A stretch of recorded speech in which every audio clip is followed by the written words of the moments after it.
Hi hello ನಮಸ್ಕಾರ ಆತ್ಮೀಯ ಸ್ಪರ್ಧಾರ್ಥಿಗಳಿಗೆ ಸ್ವಾಗತ ಸುಸ್ವಾಗತ. ನಾನು ನಿಮ್ಮ ಸುನಿಲ್ ಅವರು ಮಾತಾಡ್ತಾ ಇದ್ದೀನಿ. ನೀವೇನಾದ್ರೂ ನನ್ನ ಚಾನಲ್ಗೆ ಹೊಸಬರಾಗಿದ್ರೆ ಈಗಲೇ ಸಬ್ಸ್ಕ್ರೈಬ್ ಆಗಿ ಅಂತ ಹೇಳ್ತಾ ನನ್ನ ತರಗತಿಯನ್ನ ಶುರು ಮಾಡ್ತಾ ಇದ್ದೀನಿ. ನೋಡಿ, ನಿಮ್ಮೆಲ್ಲರಿಗೂ ಗೊತ್ತಿರಂಗೆ ಜೀವಕ್ರಿಯೆಗಳಿಗೆ ಸಂಬಂಧಪಟ್ಟಂತೆ ಇದು 2ನೇ ವಿಡಿಯೋ. ಹಿಂದಿನ ವಿಡಿಯೋದಲ್ಲಿ ಸಾಕಷ್ಟು ಹೇಳಿದ್ದೀನಿ ನಾನು.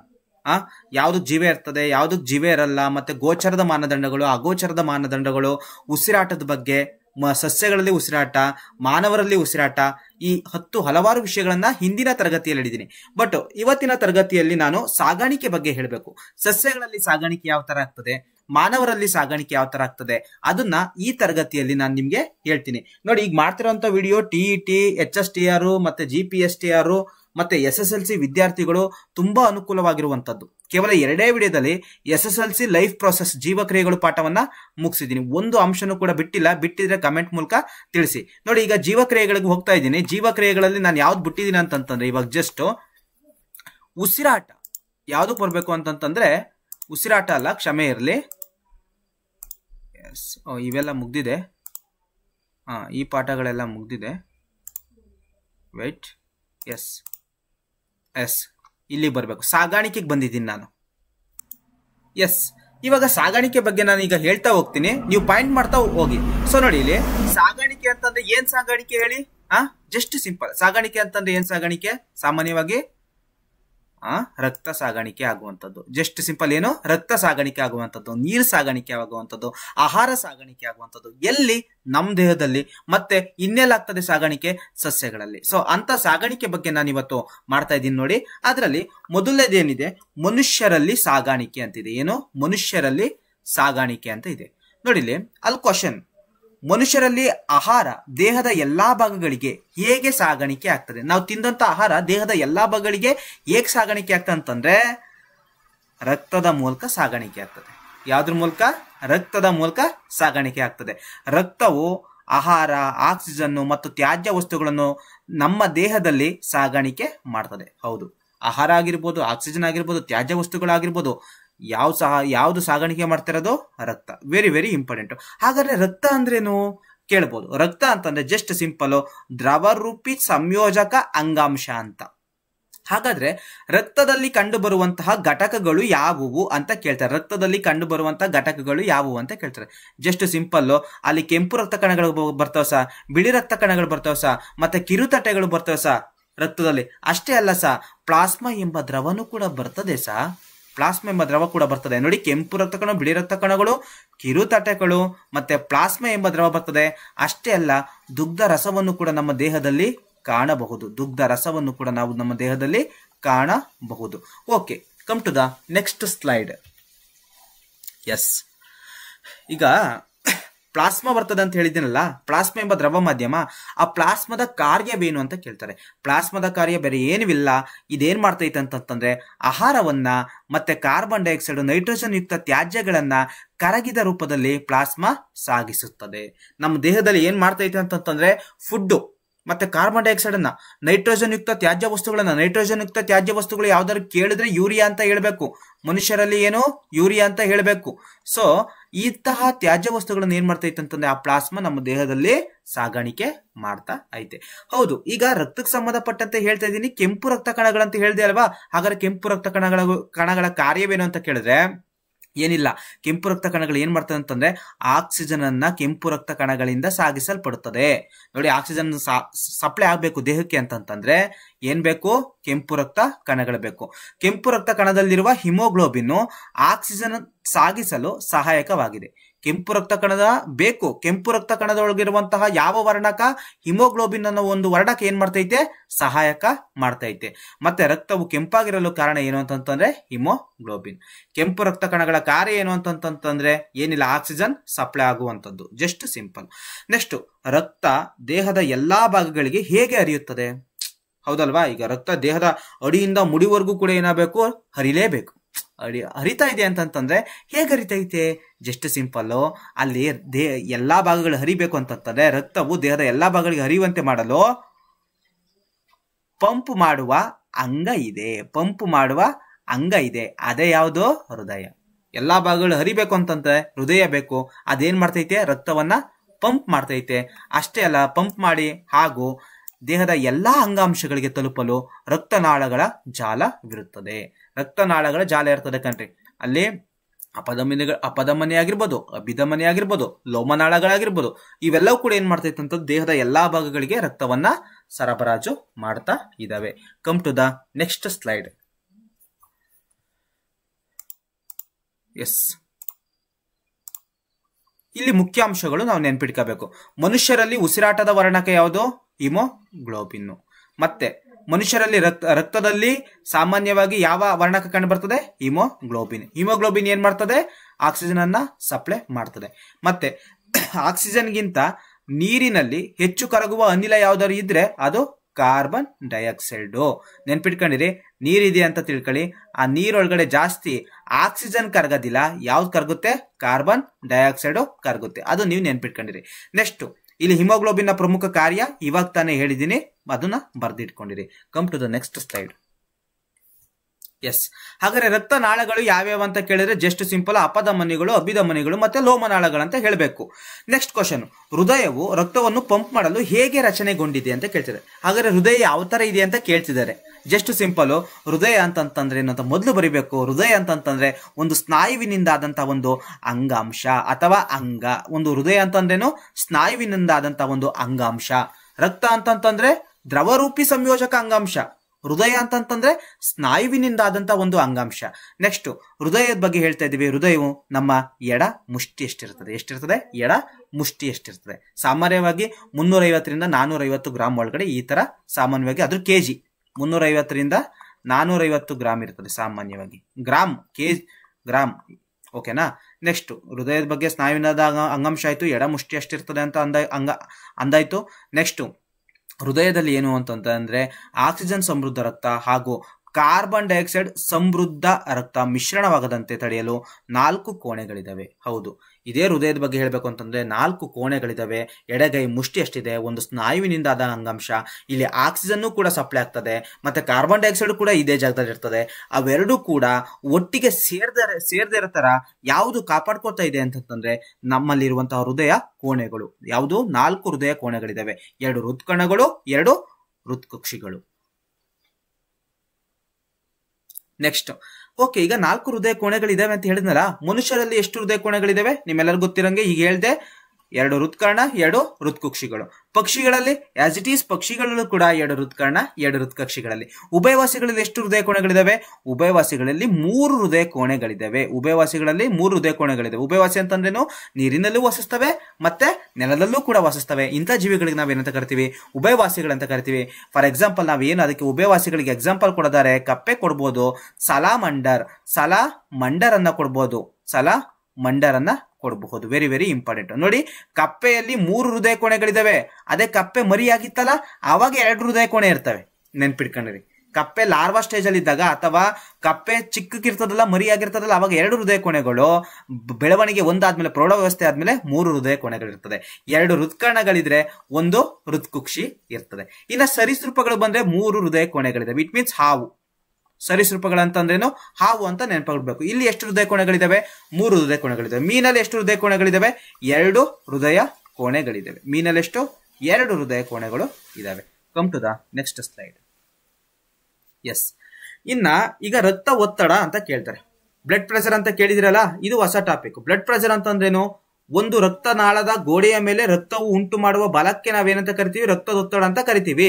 ಫಾರ್ ಎಕ್ಸಾಂಪಲ್, ಇಲ್ಲ ನನ್ನ ಕೈಲಿ ಈಗ ನರ ಕಾಣ್ತಿದೆ ಅಂತ ತಿಳ್ಕೊಳ್ಳಿ. ಇಲ್ಲಿ ರಕ್ತನಾಳ ಇದೆ. ಈ ರಕ್ತನಾಳದಲ್ಲಿ ಗೋಡೆ ಇದೆ. ಈ ರಕ್ತನಾಳದ ಗೋಡೆಯ ಮೇಲೆ ರಕ್ತವು ಉಂಟು ಮಾಡುವ ಬಲಕ್ಕೆ ನಾವೇನಂತ ಕರಿತೀವಿ? ರಕ್ತದೊತ್ತಡ ಅಂತ ಕರಿತೀವಿ. ಇದು ನೀವು ನೆನ್ಪಿಟ್ಕೊಂಡಿರಿ. ಸೊ ನೆಕ್ಸ್ಟ್ ಹೋಗೋಣ. ರಕ್ತದ ಏರೊತ್ತಡ, ಹೈಪರ್ ಟೆನ್ಷನ್ ಅಂತ. ರಕ್ತದ ಏರೊತ್ತಡ ಅಂತಂದ್ರೆ ಜಸ್ಟ್ ಸಿಂಪಲ್, ರಕ್ತದ ಅಧಿಕ ಒತ್ತಡಕ್ಕೆ ನಾವೇನಂತ ಕರಿತೀವಿ? ರಕ್ತದ ಏರೊತ್ತಡ ಅಂತ ಕರಿತೀವಿ. ಹಾಗಾದ್ರೆ ರಕ್ತದ ಒತ್ತಡವನ್ನು ಅಳೆಯಲು ಯಾವ ಮಾಪನವನ್ನು ಬಳಸ್ತಾ ಇದೀವಿ ಅಂತಂದ್ರೆ ಸ್ಪಿಗ್ಮೋಮಾನೋಮೀಟರ್ ಎನ್ನುವ ಒಂದು ಉಪಕರಣವನ್ನು ಏನ್ ಮಾಡ್ತಾ ಇದೀವಿ ಅಂತಂದ್ರೆ ಬಳಸ್ತಾ ಇದೀವಿ. ರಕ್ತದ ಒತ್ತಡವನ್ನು ಅಳೆಯುವಂತಹ ಉಪಕರಣ ಯಾವ್ದಾದ್ರು ಇದ್ರೆ ಅದು sphygmomanometer. Come to the next slide. ಇದು 4 ಮಾರ್ಕ್ಸ್ ಫಿಕ್ಸ್ ಕಣ್ರಿ. 4ರಿಂದ 3 ಮಾರ್ಕ್ಸ್ ಫಿಕ್ಸ್ SSLC ವಿದ್ಯಾರ್ಥಿಗಳಿಗೆ. ಓಕೆನಾ. ಸೊ ಈ ಚಿತ್ರವನ್ನ ಕಲಿಬೇಕು. ಮಾನವನ ಹೃದಯದ ಅಂದವಾದ ಚಿತ್ರ ಬರೆದು ಭಾಗಗಳನ್ನು ಗುರುತಿಸಿ ಅಂತ ಕೇಳ್ತಾರೆ. ಒಂದೊಂದು ಟೈಮ್ ಏನ್ ಮಾಡ್ತಾರೆ ಅಂತಂತಂದ್ರೆ ಅವರೇ ಚಿತ್ರ ಕೊಟ್ಟಿರ್ತಾರೆ, ಅವ್ರು ಈ ಭಾಗ ಯಾವುದು ಅಂತ ಕೇಳ್ತಾರೆ.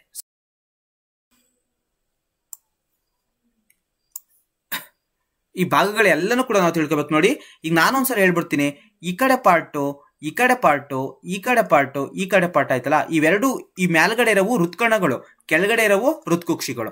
ಇದು ನೋಡಿ, ಇದು ಬಲ ಹೃತ್ಕಣ, ಇದು ಎಡ ಹೃತ್ಕಣ, ಇದು ಬಲ ಹೃತ್ಕಕ್ಷಿ, ಇದೇನು ಎಡ ಹೃತ್ಕುಕ್ಷಿ ಆಗ್ತದೆ. ನೆಕ್ಸ್ಟ್ ಈ ಜಾಗ ಐತಲ್ಲ, ಇದೇನಿದು ಸೆಪ್ಟಮ್, ವಿಭಜಿಸುವ ಭಿತ್ತಿ ಅಂತ ಕರಿತೀವಿ. ವಿಭಜಿಸುವ ಭಿತ್ತಿ ಇಟ್ ಮೀನ್ಸ್ ಏನು ಅಂತಂತಂದ್ರೆ ಇಲ್ಲಿ ವೆರಿ ವೆರಿ ಇಂಪಾರ್ಟೆಂಟ್. ಹೃದಯವನ್ನು ಎರಡು ಭಾಗ ಮಾಡುವಂತ ಜಾಗ ಯಾವ್ದಾದ್ರು ಇದ್ರೆ ಅದು ಸೆಪ್ಟಮ್, ವಿಭಜಿಸುವ ಭಿತ್ತಿ ಅಂತ ಕೇಳ್ತಾರೆ. ಈ ಕ್ವಶನ್ ಅನ್ನ ಕೇಳ್ತಾರೆ ಸಾಮಾನ್ಯವಾಗಿ.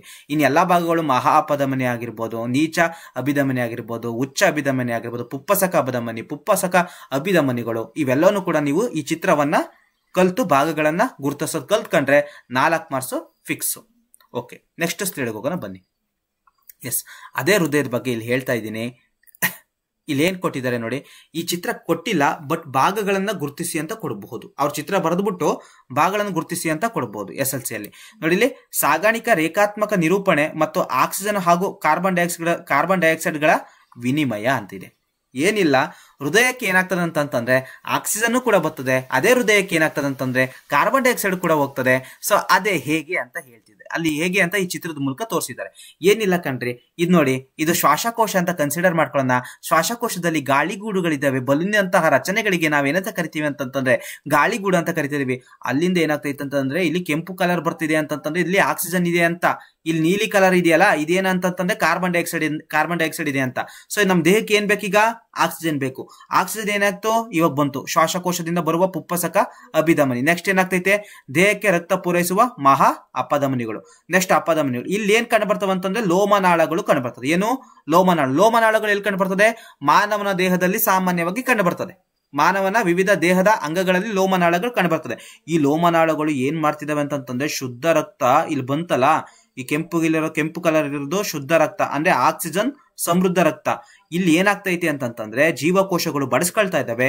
ಜೀವಕೋಶಗಳು ಬಳಸ್ಕೊಂಡು ಕಾರ್ಬನ್ ಡೈಆಕ್ಸೈಡ್ ಅನ್ನ ಉತ್ಪತ್ತಿ ಮಾಡ್ತಿದ್ದಾವೆ, ಅಥವಾ ಲೋಮನಾಳಗಳು ಕಾರ್ಬನ್ ಡೈಆಕ್ಸೈಡ್ ಅನ್ನ ಉತ್ಪತ್ತಿ ಮಾಡಿ ಮತ್ತೆ ಹೃದಯಕ್ಕೆ ಕಳಿಸ್ತಾ ಇದೆ. ಮತ್ತೆ ಹೃದಯಕ್ಕೆ ಕಳಿಸಿ ಮತ್ತೆ ಏನ್ ಮಾಡ್ತಿದಾವೆ ಅಂತಂದ್ರೆ ಶ್ವಾಸಕೋಶಕ್ಕೆ ಕಳಿಸ್ತಾ ಇದೆ. ಸೊ ಈ ರೀತಿ ಏನಾಗ್ತೈತೆ ಅಂತಂದ್ರೆ ಉಸಿರಾಟ ಕ್ರಿಯೆ ನಡೀತಾ ಐತೆ ಮತ್ತು ರಕ್ತ ಸಂಚಾರ ನಡೀತಾ ಇದೆ.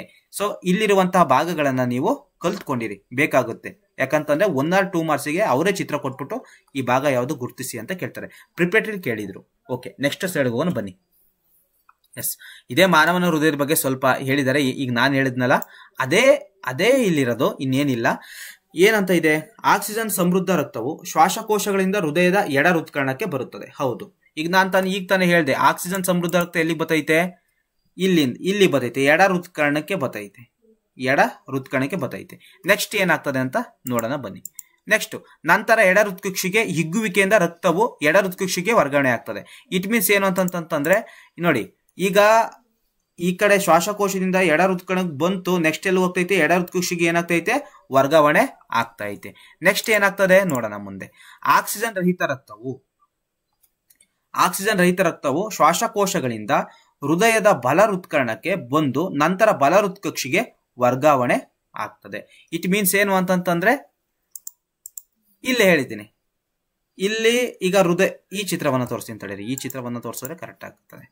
ಇಲ್ಲೇನಾಗ್ತು? ಆಕ್ಸಿಜನ್ ಸಮೃದ್ಧ ರಕ್ತ ಬಂತು. ನೆಕ್ಸ್ಟ್ ಇಲ್ಲಿಗೆ ಏನ್ ಬಂತು? ಇಲ್ಲಿ ಕೂಡ ಯಾವ್ದು ಹೃತ್ಕುಕ್ಷಿ ಕೂಡ ಬಂತು. ನೆಕ್ಸ್ಟ್ ಮಹಾಪಧಮನಿ ಮೂಲಕ ಏನಾಗ್ತೈತೆ? ಹೊರಡಿಗೆ ಬರ್ತೈತೆ. ಮಹಾಪಧಮನಿ ಲೋಮನಾಳಗಳು ಏನ್ ಮಾಡ್ತಿದ್ದಾವೆ? ಕಾರ್ಬನ್ ಡೈಆಕ್ಸೈಡ್ ಅನ್ನ ಪ್ರೊಡ್ಯೂಸ್ ಮಾಡುದು. ಕಾರ್ಬನ್ ಡೈಆಕ್ಸೈಡ್ ಅನ್ನ ಪ್ರೊಡ್ಯೂಸ್ ಮಾಡ್ಬಿಟ್ಟು ಏನ್ ಮಾಡ್ತೈತೆ? ಅಭಿಧಮನಿ ಏನಾಗ್ತೈತೆ? ಇಲ್ಲಿ ಅಭಿಧಮನಿ ಮೂಲಕ ಒಳಗ್ ಬರ್ತೈತೆ. ಇಟ್ ಮೀನ್ಸ್ ಏನು ಅಂತಂದ್ರೆ ಇಲ್ಲಿ ಬಲ ಹೃತ್ಕರ್ಣಕ್ಕೆ ಬಂದು ನೆಕ್ಸ್ಟ್ ಬಲ ಹೃತ್ಕುಕ್ಷಿ ಬಂದು ನೆಕ್ಸ್ಟ್ ಏನಾಗ್ತೈತೆ ಅಂತಂದ್ರೆ ಮತ್ತೆ ಶ್ವಾಸಕೋಶಕ್ಕೆ ಹೋಗಿ ತಲುಪ್ತಾ ಐತಿ. ಯಾವುದು? ಕಾರ್ಬನ್ ಡೈಆಕ್ಸೈಡ್ ಇರುವಂತಹ ರಕ್ತ.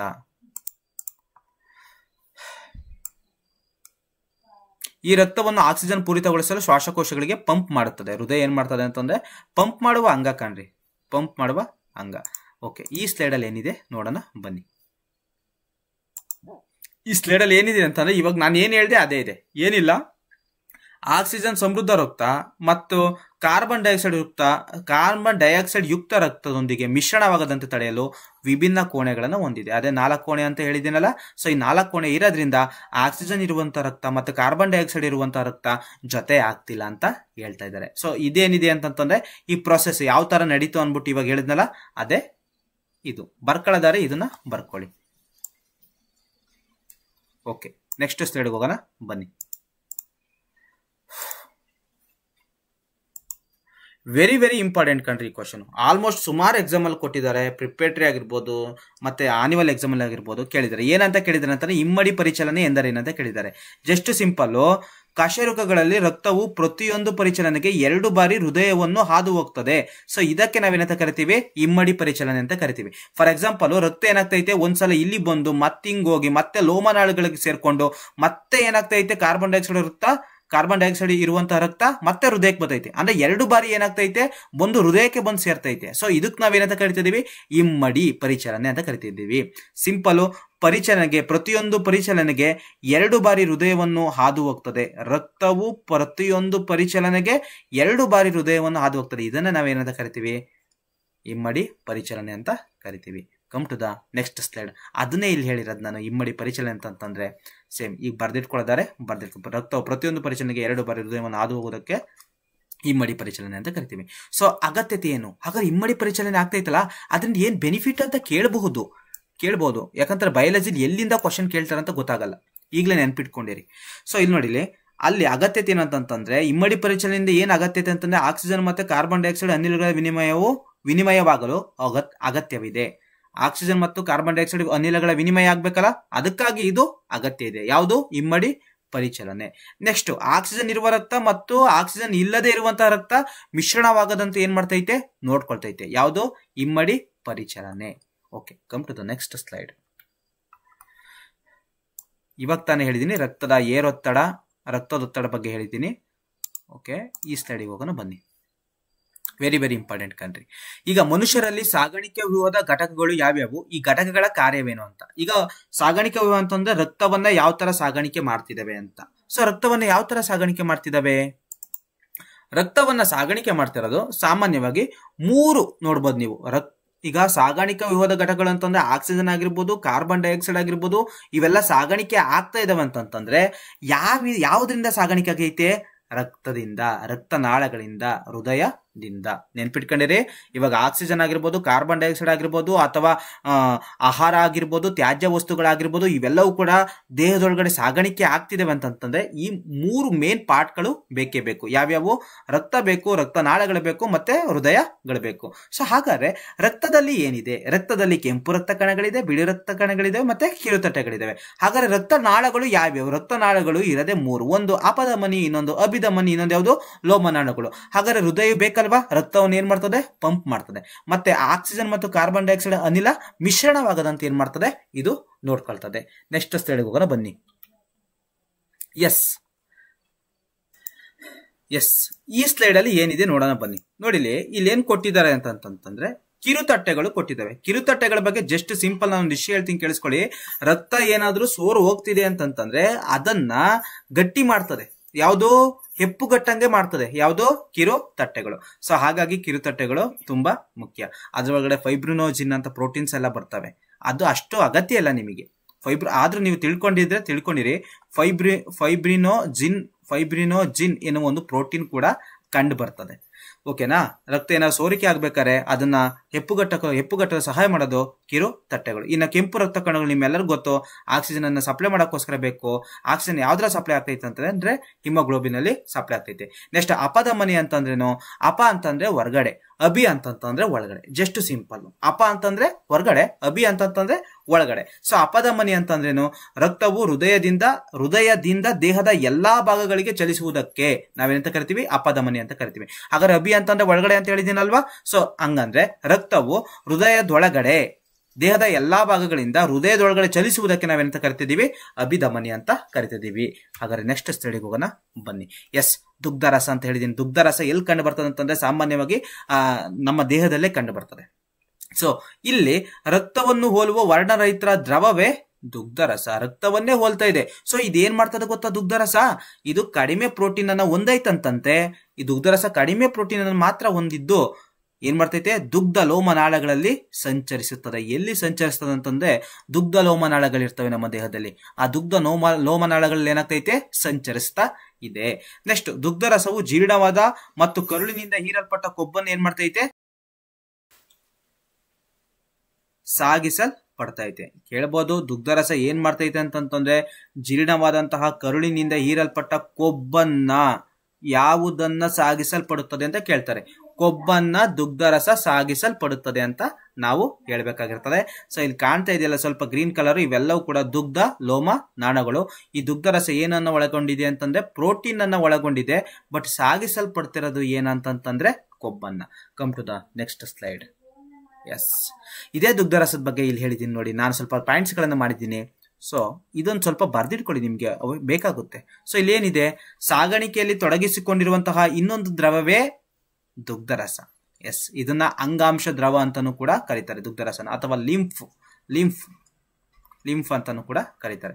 ನೆಕ್ಸ್ಟ್, ಇದು ರಕ್ತದಲ್ಲಿನ ಪ್ಲಾಸ್ಮಾದಂತೆಯೇ ಇರುತ್ತದೆ, ಆದ್ರೆ ಬಣ್ಣರಹಿತವಾಗಿದ್ದು ಕಡಿಮೆ ಪ್ರೋಟೀನ್ ಅನ್ನ ಹೊಂದಿದೆ. ಇವಾಗ ತಾನೇ ಹೇಳಿದ್ದೀನಿ, ರಕ್ತದ ತರನೇ ಇರ್ತದೆ, ರಕ್ತದಲ್ಲಿರುವಂತಹ ಪ್ಲಾಸ್ಮಾ ತರನೇ ಇರ್ತದೆ. ಇದು ಬಣ್ಣರಹಿತವಾಗಿದೆ ಮತ್ತೆ ಕಡಿಮೆ ಪ್ರೋಟೀನ್ ಅನ್ನ ಹೊಂದಿರ್ತದೆ.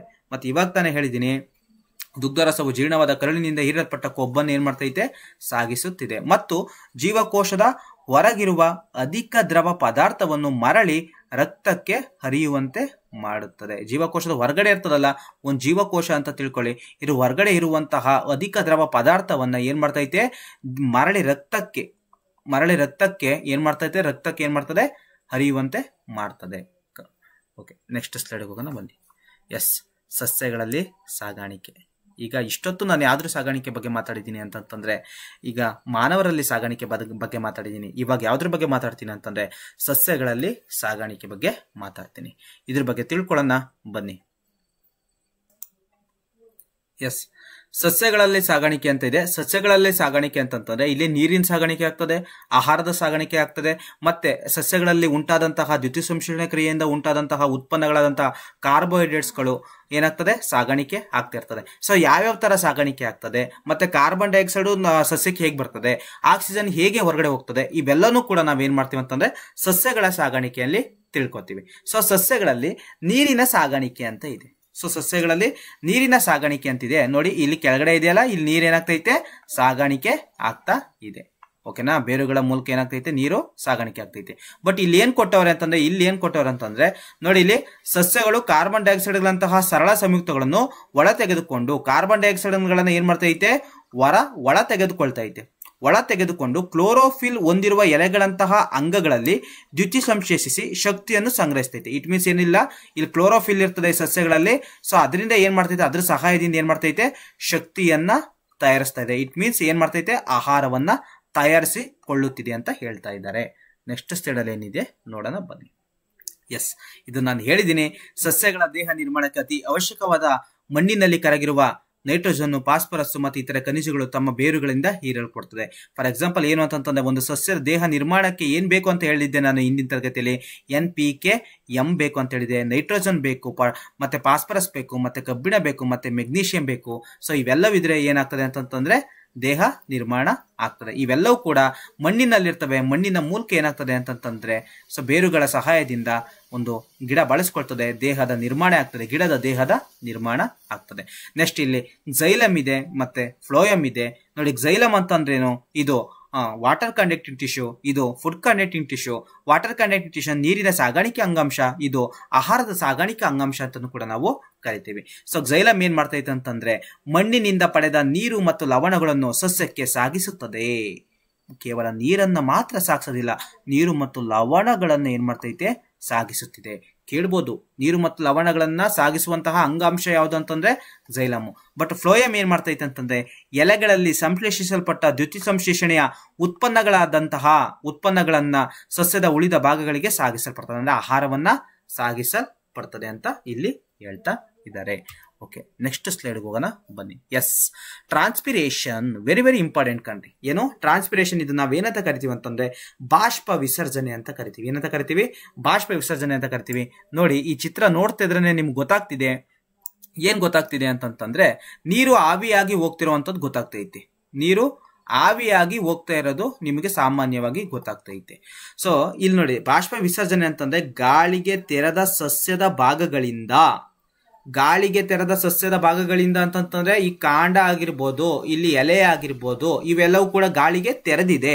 ಸೊ ಇಂತಹ ಭಾಗಗಳಿಂದ ಆವಿಯ ರೂಪದಲ್ಲಿ ನೀರು ನಷ್ಟವಾಗುವುದನ್ನ, ಆವಿಯ ರೂಪದಲ್ಲಿ ಏನು ನೀರು ನಷ್ಟವಾಗುವುದನ್ನು ನಾವು ಬಾಷ್ಪ ವಿಸರ್ಜನೆ ಅಂತ ಕರಿತೀವಿ. ಸೊ ಏನಾಗ್ತೈತೆ ಅಂತಂತಂದ್ರೆ H2O ನೀರು ಏನಾಗ್ತೈತೆ ಆವಿಯ ರೂಪದಲ್ಲಿ ಹೊರಗಡೆ ಹೋಗ್ತೈತೆ. ಸೊ ಎಲ್ಲಿ ಹೋಗ್ತೈತೆ? ಗಾಳಿಗೆ ತೆರೆದ ಸಸ್ಯದ ಭಾಗಗಳಿಂದ, ಎಲೆ ಮೂಲಕ ಆಗಿರ್ಬೋದು ಅಥವಾ ತೊಗಟೆ ಮೂಲಕ ಆಗಿರ್ಬೋದು, ಏನಾಗ್ತೈತೆ ಆವಿಯಾಗಿ ಹೋಗ್ತೈತೆ, ನಷ್ಟ ಆಗ್ತೈತೆ ನೀರು. ಇದನ್ನ ನಾವೇನಂತ ಕರಿತಿದೀವಿ? ಬಾಷ್ಪ ವಿಸರ್ಜನೆ ಅಂತ ಕರಿತಿದೀವಿ. ಸೊ ಇಲ್ಲೇನ್ ಕೊಟ್ಟವರೇ ನೋಡೋಣ ಬನ್ನಿ, ಈ ಪಾಯಿಂಟ್ ನೋಡೋಣ ಬನ್ನಿ. ಈ ಪಾಯಿಂಟ್ ಏನಿದೆ? ಸಸ್ಯಗಳಲ್ಲಿ ನಾವು ನೋಡುವಂತೆ ಅತ್ಯಂತ ಎತ್ತರಕ್ಕೆ ನೀರನ್ನು ಚಲಿಸುವಂತೆ ಮಾಡಲು ಒತ್ತಡ ಒಂದಕ್ಕೆ ಆಗುವುದಿಲ್ಲ. ಇಟ್ ಮೀನ್ಸ್ ಇಲ್ಲಿ ಏನ್ ಹೇಳ್ತಿದ್ದಾರೆ ಅಂತಂತಂದ್ರೆ, ನೀರ್ ಚಲಿಸ್ಬೇಕು ಅಂತಂತಂದ್ರೆ ಒತ್ತಡ ಮಾತ್ರ ಸಾಕಾಗಲ್ಲ ಅಂತ ಹೇಳ್ತಿದ್ದಾರೆ.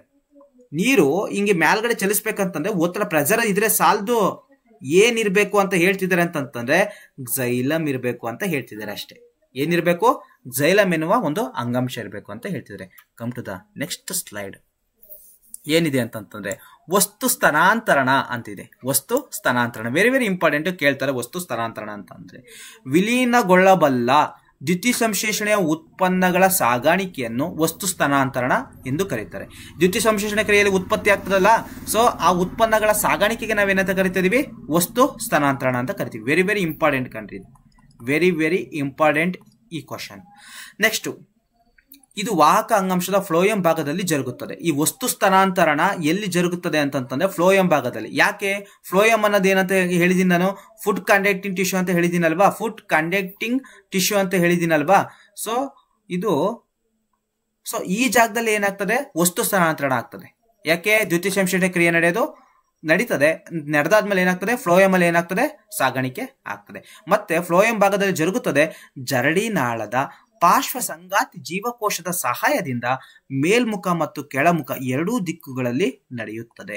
ಇಟ್ ಮೀನ್ಸ್ ವಸ್ತು ಸ್ಥಾನಾಂತರಣ ಅಂತಂತಂದ್ರೆ ಈಗ ಆಹಾರ ತಯಾರಿಕೆ ಆಯ್ತು, ಯಾವ್ದ್ರಲ್ಲಿ? ಸಸ್ಯಗಳಲ್ಲಿ ಆಹಾರ ತಯಾರಿಕೆ ಆಯ್ತು, ಆಹಾರ ತಯಾರಿಕೆ ಆಯ್ತು, ಅದನ್ನ ಸಾಗಾಣಿಕೆ ಮಾಡಬೇಕು. ಯಾವ್ದು ಬೇಕು? ಫ್ಲೋಯಂ ಬೇಕು. ಸೊ ಫ್ಲೋಯಂ ಬೇಕು. ಬಟ್ ಇಲ್ಲಿ ಯಾವ್ದು ಮತ್ತೆ ಆ ಗಿಡ ಇದೆ ಅಂತ ತಿಳ್ಕೊಳ್ಳಿ, ಈ ಮೇಲ್ಗಡಿಗೂ ಕೂಡ ಆಹಾರ ಸಪ್ಲೈ ಆಗಬೇಕು, ಮತ್ತೆ ಕೆಳಗಡಿಗೂ ಕೂಡ ಸಪ್ಲೈ ಆಗಬೇಕು. ಸೊ ಯಾವ ಸಹಾಯ ಪಡ್ಕೋತೈತೆ ಅಂತಂತಂದ್ರೆ ಜರಡಿನಾಳದ ಪಾರ್ಶ್ವ ಸಂಗಾತಿ ಜೀವಕೋಶದ ಸಹಾಯದಿಂದ ಏನ್ ಮಾಡ್ತೈತೆ? ಮೇಲ್ಮುಖವಾಗಿ ಮತ್ತೆ ಕೆಳಮುಖವಾಗಿ ಏನ್ ಮಾಡ್ತೈತೆ? ಎರಡೂ ದಿಕ್ಕುಗಳಲ್ಲಿ ಆಹಾರವನ್ನ ಚಲಿಸ್ತಾ ಇದೆ. ಇಟ್ ಮೀನ್ಸ್ ಏನಂತಂದ್ರೆ ಇಲ್ಲಿ ಕ್ವಶನ್ ಏನಂತ ಕೇಳ್ತಾರೆ ಅಂತಂದ್ರೆ ಆಹಾರವು ಮೇಲ್ಮುಖವಾಗಿ ಮತ್ತೆ ಕೆಳಮುಖವಾಗಿ ಚಲಿಸಲು ಯಾವುದು ಸಹಾಯ ಮಾಡ್ತದೆ ಅಂತ ಕೇಳ್ತಾರೆ. ಆವಾಗ ನಾವು ಜರಡಿನಾಳ ಅಂತ ಹೇಳಬೇಕಾಗಿರ್ತದೆ. ನೆಕ್ಸ್ಟ್, ಇಲ್ಲಿ ಆಹಾರ ಪದಾರ್ಥವನ್ನು ಬೇರುಗಳು, ಹಣ್ಣುಗಳು ಮತ್ತು ಬೀಜಗಳಂತಹ ಸಂಗ್ರಹಣಾ ಅಂಗಗಳಿಗೆ ಮತ್ತು ಬೆಳೆಯುತ್ತಿರುವ ಅಂಗಗಳಿಗೆ ಪೂರೈಸಲ್ಪಡ್ತದೆ. ಈ ಆಹಾರ ಎಲ್ಲೆಲ್ಲಿ ಸಪ್ಲೈ ಆಗ್ತೈತೆ ಅಂತಂತಂದ್ರೆ ಬೇರುಗಳಿಗೂ ಆಗ್ತೈತೆ, ಹಣ್ಣುಗಳಿಗೂ ಆಗ್ತೈತೆ, ಬೀಜಗಳಿಗೂ ಆಗ್ತೈತೆ, ಮತ್ತೆ ಸಂಗ್ರಹಣಾ ಅಂಗಗಳಿಗೆ ಮತ್ತು ಬೆಳೆಯುತ್ತಿರುವ ಅಂಗಗಳಿಗೆ ಏನಾಗ್ತೈತೆ? ಪೂರೈಸಲ್ಪಡ್ತದೆ. ಅಂದ್ರೆ ಇಡೀ ದೇಹದ ಎಲ್ಲಾ ಭಾಗಗಳಿಗೆ ಏನಾಗ್ತೈತೆ? ಆಹಾರ ಸರಬರಾಜು ಆಗ್ತಾ ಇದೆ. ಓಕೆ, ನೆಕ್ಸ್ಟ್ ಸ್ಲೈಡ್ಗೆ ಹೋಗೋಣ ಬನ್ನಿ. ಸೊ ಈ ಸಸ್ಯಗಳಲ್ಲಿ ಆಹಾರದ ಸಾಗಾಣಿಕೆ ಅಂತ ಇದೆಯಲ್ಲ, ಇದು ಹೆಡ್ಲೈನ್ ನೀವು ಹಾಕಬಿಡ್ಬೇಕು ಒಂದೇ ಸಲಕ್ಕೆ, ಅವಾಗ್ಲೇ.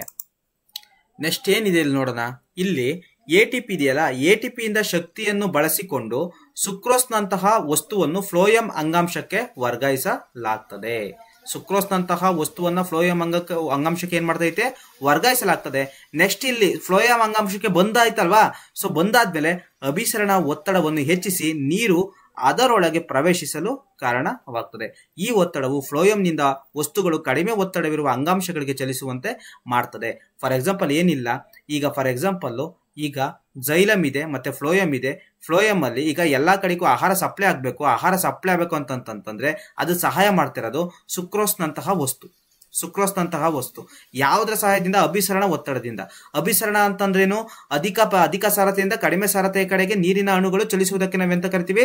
ಅಭಿಸರಣ ಅಂತ ಕರಿತೀವಿ. ಸೊ ಇಂಥ ಒತ್ತಡದಿಂದ ಏನಾಗ್ತೈತೆ ಅಂತಂತಂದ್ರೆ ಆಹಾರವು ಎಲ್ಲಾ ಭಾಗಗಳಿಗೆ, ದೇಹದ ಎಲ್ಲಾ ಭಾಗಗಳಿಗೆ ಏನಾಗ್ತೈತೆ? ಸರಬರಾಜು ಆಗ್ತಿದೆ ಅಂತ ಈ ಪ್ಯಾರದಲ್ಲಿ ಹೇಳ್ತಾ ಇದ್ದಾರೆ. Come to the next slide.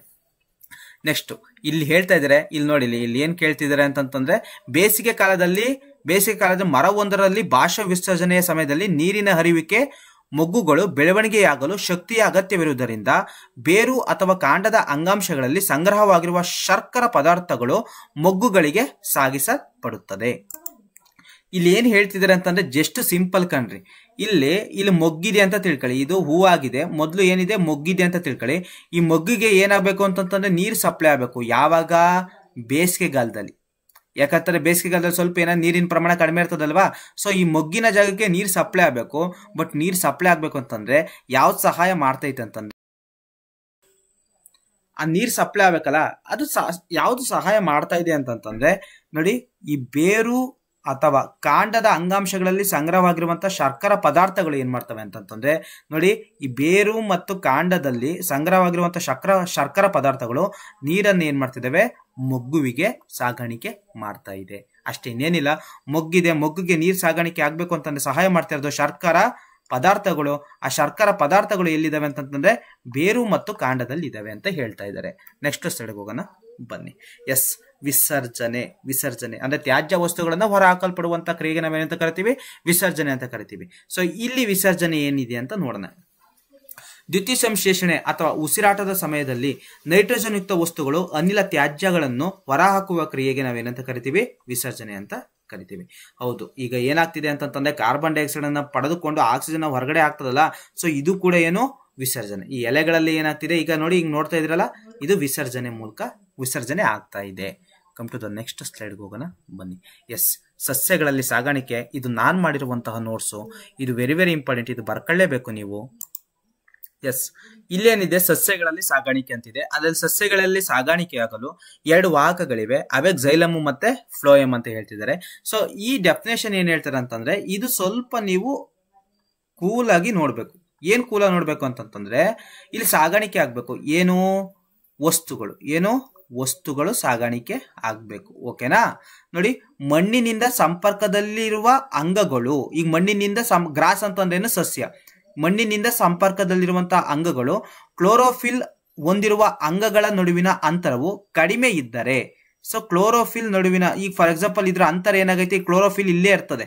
So ಮಣ್ಣಿನ ಸಂಪರ್ಕ ಏನೈತಿ? ಇಲ್ಲೇ ಐತೆ. ಕ್ಲೋರೋಫಿಲ್ ಇಲ್ಲೇ ಐತೆ. ಇದ್ದರೆ ಶಕ್ತಿ ಮತ್ತೆ ಕಚ್ಚಾ ವಸ್ತುಗಳು ಸಸ್ಯದ ದೇಹದ ಎಲ್ಲಾ ಭಾಗಗಳಿಗೆ ಸುಲಭವಾಗಿ ಏನಾಗ್ತದೆ? ವಿಸರಣೆ ಆಗ್ತದೆ. ಫಾರ್ ಎಕ್ಸಾಂಪಲ್ ಒಂದು ಸಸ್ಯ ಅಂತ ತಿಳ್ಕೊಳ್ಳೋಣ, ಇಲ್ಲಿ ಏನಾಗ್ತೈತೆ ಅಂತಂದ್ರೆ ಇಲ್ಲಿ ವಸ್ತುಗಳು ಇದಾವೆ ಅಂತ ತಿಳ್ಕೊಳ್ಳೋಣ, ಇಲ್ಲಿ ಕ್ಲೋರೋಫಿಲ್ ಇದೆ ಅಂತ ತಿಳ್ಕೊಳ್ಳೋಣ. ಸೊ ಏನಾಗ್ತದೆ? ಹತ್ರ ಇದ್ರೆ ಕ್ಲೋರೋಫಿಲ್ ಮತ್ತೆ ಮಣ್ಣಿನ ಸಂಪರ್ಕ ಏನಾದ್ರು ಹತ್ರ ಇದ್ರೆ ಶಕ್ತಿಯ ಅಗತ್ಯ ಇಲ್ಲ, ವಸ್ತುಗಳ ಸಾಗಾಣಿಕೆ ಮಾಡಲು ಶಕ್ತಿಯ ಅಗತ್ಯ ಇಲ್ಲ. ಅಕಸ್ಮಾತ್ ಏನಾದ್ರು ವಸ್ತುಗಳ ಸಾಗಾಣಿಕೆ ಮಾಡಲು ಶಕ್ತಿ ಎಲ್ಲ ಅಗತ್ಯ ಬೇಕಾಗ್ತದೆ ಅಂತಂತಂದ್ರೆ ಕ್ಲೋರೋಫಿಲ್ ಏನಾದ್ರು ದೂರದಲ್ಲಿದ್ದು ಮಣ್ಣಿನ ಸಂಪರ್ಕನೂ ಕೂಡ ದೂರದಲ್ಲಿದ್ದಾಗ ಶಕ್ತಿಯ ಅಗತ್ಯ ಇದೆ. ಇದನ್ನ ನೀವು ನೆನ್ಪಿಟ್ಕೊಂಡಿರಿ. ವಸ್ತುಗಳ ಸಾಗಾಣಿಕೆ ಆಗಲು ಏನ್ ಬೇಕು? ಶಕ್ತಿಯ ಅಗತ್ಯ ಇದೆ. ನೆಕ್ಸ್ಟ್ ಸ್ಲೈಡ್ಗೆ ಹೋಗೋಣ ಬನ್ನಿ.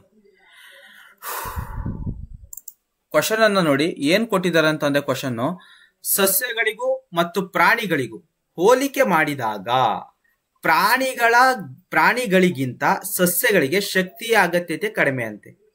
ಸಸ್ಯಗಳು ಮತ್ತು ಪ್ರಾಣಿಗಳಿಗೆ ಹೋಲಿಕೆ ಮಾಡಿದಾಗ ಪ್ರಾಣಿಗಳಿಗಿಂತ ಸಸ್ಯಗಳಿಗೆ ಶಕ್ತಿಯ ಅಗತ್ಯತೆ ಕಡಿಮೆ. ಯಾಕೆ ಅಂತ ಕೇಳ್ತಿದ್ದಾರೆ. ಜಸ್ಟ್ ಸಿಂಪಲ್, ಸಸ್ಯಗಳು ಚಲಿಸೋದಿಲ್ಲ, ಅದಕ್ಕಾಗಿ ಶಕ್ತಿಯ ಅಗತ್ಯತೆ ಕಡಿಮೆ ಸಾಕು. ಮತ್ತೆ ಸಸ್ಯ ದೇಹವು ಅನೇಕ ಅಂಗಾಂಶಗಳಲ್ಲಿ ಹೆಚ್ಚಿನ ಪ್ರಮಾಣದಲ್ಲಿ ನಿರ್ಜೀವ ಜೀವಕೋಶಗಳನ್ನು ಹೊಂದಿದೆ. ಹೌದು, ಹೆಚ್ಚಿನ ಪ್ರಮಾಣದಲ್ಲಿ ಏನಿದಾವೆ? ನಿರ್ಜೀವ ಜೀವಕೋಶಗಳನ್ನು ಹೊಂದಿದ್ದಾವೆ. ಇದರ ಪರಿಣಾಮವಾಗಿ ಸಸ್ಯಗಳ ಶಕ್ತಿಯ ಅವಶ್ಯಕತೆ ತುಂಬಾ ಕಡಿಮೆ ಅಂತ ಬರೆದ್ರೆ ಮುಗೀತು. ನಮ್ಗಾದ್ರೆ ಜಾಸ್ತಿ ಬೇಕು, ಯಾಕಂತಂದ್ರೆ ಹಲವಾರು ಜೀವಕೋಶಗಳಿದಾವೆ. 37.2 ಟ್ರಿಲಿಯನ್ ಗಟ್ಟಲೆ ಜೀವಕೋಶಗಳಿದಾವೆ. ಸೊ ಹಾಗಾಗಿ ಮತ್ತೆ ನಿರ್ದಿಷ್ಟವಾದಂತಹ ಅಂಗಾಂಶಗಳಿದಾವೆ. ಸ್ನಾಯುಕೋಶ, ರಕ್ತಕೋಶ, ಮೂಳೆಕೋಶ ಇವೆಲ್ಲವೂ ಕೂಡ ಇದೆ. ಸೊ ಹಾಗಾಗಿ ಅವಕ್ಕೆ ಏನ್ ಬೇಕು ಅಂತಂತಂದ್ರೆ ಶಕ್ತಿ ಅಗತ್ಯತೆ ಜಾಸ್ತಿ ಬೇಕು. ಬಟ್ ಇವಕ್ಕೆ ಶಕ್ತಿ ಅಗತ್ಯತೆ ಜಾಸ್ತಿ ಬೇಡ. ನಿರ್ದಿಷ್ಟವಾದಂತಹ ಅಂಗಾಂಶಗಳು ಸಾಮಾನ್ಯವಾಗಿ ಜಾಸ್ತಿ ಇಲ್ಲ. ಹಾಗಾಗಿ ನೆಕ್ಸ್ಟ್ ಸ್ಲೈಡ್ಗೆ ಹೋಗೋಣ ಬನ್ನಿ. ಸಸ್ಯಗಳಲ್ಲಿ ನೀರಿನ ಸಾಗಾಣಿಕೆ ಹೇಗೆ ಜರುಗುತ್ತದೆ ಅಂತ ಕೇಳ್ತಾರೆ. ಸಸ್ಯ ಇದೆಯಲ್ವಾ, ಅಲ್ಲಿ ನೀರು ಹೇಗೆ ಸಾಗಾಣಿಕೆ ಆಗ್ತದೆ ಅಂತ ಕೇಳ್ತಿದ್ದಾರೆ. ನಿಮ್ಮೆಲ್ಲರಿಗೂ ಗೊತ್ತು, ಝೈಲಮ್ ನಿಂದ ಏನಾಗ್ತದೆ? ಸಾಗಾಣಿಕೆ ಆಗ್ತದೆ. ಇಲ್ಲಿ ನೀವು ನೆನ್ಪಿಟ್ಕೋಬೇಕು, ಸಸ್ಯಗಳಲ್ಲಿ ನೀರು ಸಾಗಾಣಿಕೆ ಜೈಲಮ್ ಅಂಗಾಂಶದಲ್ಲಿ ಬೇರು, ಕಾಂಡ ಮತ್ತು ಎಲೆಗಳ ನಳಿಕೆಗಳು ಮತ್ತು ಟ್ರೇಕಿಡ್ಗಳು ಪರಸ್ಪರ ಏನಾಗಿದ್ದಾವೆ, ಸಂಪರ್ಕ ಹೊಂದಿದಾವೆ. ಸೊ ಹಾಗಾಗಿ ಏನಾಗ್ತೈತೆ, ಸಾಗಾಣಿಕೆ ಆಗ್ತೈತೆ. ಜೈಲಮ್ ಇದ್ರೆ ಮಾತ್ರ ಅಲ್ಲ, ಆ ಜೈಲಮು ಯಾವ್ದ್ರ ಜೊತೆಗೆ ಸಂಪರ್ಕ ಹೊಂದೈತೆ ಅಂತಂದ್ರೆ ಬೇರುಗಳೊಂದಿಗೆ, ಕಾಂಡಗಳೊಂದಿಗೆ, ಎಲೆಗಳೊಂದಿಗೆ, ನಳಿಕೆಗಳು, ಎಲೆಗಳ ನಳಿಕೆಗಳು ಮತ್ತು ಟ್ರೇಕಿಡ್ಗಳ ನಡುವೆ ಸಂಪರ್ಕ ಹೊಂದಿದೆ. ಹಾಗಾಗಿ ಏನಾಗ್ತೈತೆ, ನೀರಿನ ಸಾಗಾಣಿಕೆ ಈಸಿ ಆಗ್ತೈತೆ. ನೆಕ್ಸ್ಟ್, ಜೈಲಂನೊಳಗಿನ ನೀರನ್ನು ಸಸ್ಯದ ದೇಹದ ಅತ್ಯಂತ ಎತ್ತರದ ಭಾಗಗಳಿಗೆ ಮೇಲಕ್ಕೆ ಹರಿಸಲು ಸಸ್ಯಗಳು ತಂತ್ರವನ್ನು ಬಳಸುತ್ತವೆ. ಫಾರ್ ಎಕ್ಸಾಂಪಲ್, ಈಗ ಕೆಳಗಡೆ ಇರುವಂತ ನೀರು ಮೇಲ್ಗಡೆಗೆ ಹೋಗ್ಬೇಕಲ್ವಾ, ಆ ತಂತ್ರವನ್ನ ಬಳಸ್ಕೊತವೆ. ಆ ತಂತ್ರವೇ ಯಾವುದು ಗೊತ್ತಾ, ಚೋಷಣ ವಿಧಾನ. ಯಾವುದು, ಚೋಷಣ ವಿಧಾನ. ಇಟ್ ಮೀನ್ಸ್ ಏನು ಅಂತಂದ್ರೆ ಪತ್ರರಂಧ್ರಗಳ ಮೂಲಕ ನಷ್ಟವಾದ ನೀರು, ಕ್ಷಮೆ ಇರಲಿ, ಅದು ಚೋಷಣ ವಿಧಾನ ಅಲ್ಲ, ಕ್ಷಮೆ ಇರಲಿ. ಇದು ಇಲ್ಲಿ ನೋಡಿ, ಜೈಲಂನೊಳಗಿನ ನೀರನ್ನು ಸಸ್ಯದ ಅತ್ಯಂತ ಎತ್ತರದ ಭಾಗಗಳಿಗೆ ಮೇಲಕ್ಕೆ ಹರಿಸಲು ಸಸ್ಯಗಳು ತಂತ್ರವನ್ನು ಬಳಸುತ್ತವೆ ಅನ್ನೋದು ಒಂದು ನೆನ್ಪಿಟ್ಕೊಂಡಿರಿ. ನೆಕ್ಸ್ಟ್, ಪತ್ರರಂಧ್ರಗಳ ಮೂಲಕ ನಷ್ಟವಾದಂತಹ ನೀರು ಎಲೆಗಳಲ್ಲಿ ಶೋಷಣವನ್ನು ಉಂಟು ಮಾಡ್ತದೆ. ಸೊ ಪತ್ರರಂಧ್ರ ಇರ್ತದಲ್ಲ, ತೆರೆದ ಮತ್ತು ಮುಚ್ಚಿದ ಪತ್ರರಂಧ್ರ ನೀವು ನೋಡಿದ್ರಲ್ವಾ. ಸೊ ಇಲ್ಲಿ ಈಗ ನಾನು ಪತ್ರರಂಧ್ರ ಬರಿತಾ ಇದ್ದೀನಿ, ಡಯಾಗ್ರಾಮ್ ಅನ್ನ ಬರಿತಾ ಇದ್ದೀನಿ. ಸೊ ಇಲ್ಲಿ ಏನಾಗ್ತೈತೆ ಅಂತಂದ್ರೆ, ಇಲ್ಲಿ ನಷ್ಟವಾದಂತಹ ನೀರು, ಪತ್ರರಂಧ್ರಗಳ ಮೂಲಕ ನಷ್ಟವಾದಂತಹ ನೀರು ಎಲೆಗಳಲ್ಲಿ ಏನ್ ಮಾಡ್ತದೆ, ಶೋಷಣವನ್ನ ಉಂಟು ಮಾಡ್ತದೆ. ಇದನ್ನ ನೆನ್ಪಿಟ್ಕೊಂಡಿರಿ. ನೆಕ್ಸ್ಟ್ ಸ್ಲೈಡ್ಗೆ ಹೋಗೋಣ ಬನ್ನಿ. ಇಲ್ಲೇನಿದೆ, ಆಹಾರ ಮತ್ತು ಇತರ ವಸ್ತುಗಳು ಸಾಗಾಣಿಕೆ ಸಸ್ಯಗಳಲ್ಲಿ ಹೇಗೆ ಜರುಗುತ್ತದೆ. ಇಟ್ ಮೀನ್ಸ್ ಏನಂತಂದ್ರೆ ಅಲ್ಲಿ ನೀರು ಹೇಗೆ ಸಾಗಾಣಿಕೆ ಆಗ್ತದೆ ಅಂತ ಕೇಳಿದರೆ, ಇಲ್ಲಿ ಆಹಾರ ಹೇಗೆ ಸಾಗಾಣಿಕೆ ಆಗ್ತದೆ ಅಂತ ಕೇಳಿದ್ದಾರೆ. ಸೊ ಏನಿಲ್ಲಿ ನೋಡಿ, ದ್ಯುತಿ ಸಂಶ್ಲೇಷಣೆ ಉತ್ಪನ್ನಗಳ ಸಾಗಾಣಿಕೆಯನ್ನು ವಸ್ತು ಸ್ಥಾನಾಂತರಣ ಎಂದು ಕರೀತಾರೆ. ಆಹಾರ ಸಾಗಾಣಿಕೆ ಅಂತ ಕೊಟ್ರ ವಸ್ತು ಸ್ಥಾನಾಂತರಣ ಅಂತ ಬರಿಬೇಕು. ಏನು ವಸ್ತು ಸ್ಥಾನಾಂತರಣ ಅಂತಂದ್ರೆ, ದ್ಯುತಿ ಸಂಶ್ಲೇಷಣೆ ಉತ್ಪನ್ನಗಳ ಸಾಗಾಣಿಕೆಯನ್ನು ವಸ್ತು ಸ್ಥಾನಾಂತರಣ ಅಂತ ಕರೀತಾರೆ. ಸ್ವಲ್ಪ ಹ್ಯಾಂಡ್ ರೈಟಿಂಗ್ ಚೇಂಜ್ ಆಗಿದೆ ಅಲ್ವಾ. ಸೊ ಈ ಪೇಜನ್ನ ಬರ್ಕೊಟ್ಟಿತ್ತು ನಮ್ಮ ಅಕ್ಕ. ಹಾಗಾಗಿ ಹ್ಯಾಂಡ್ ರೈಟಿಂಗ್ ಚೇಂಜ್ ಇದೆ.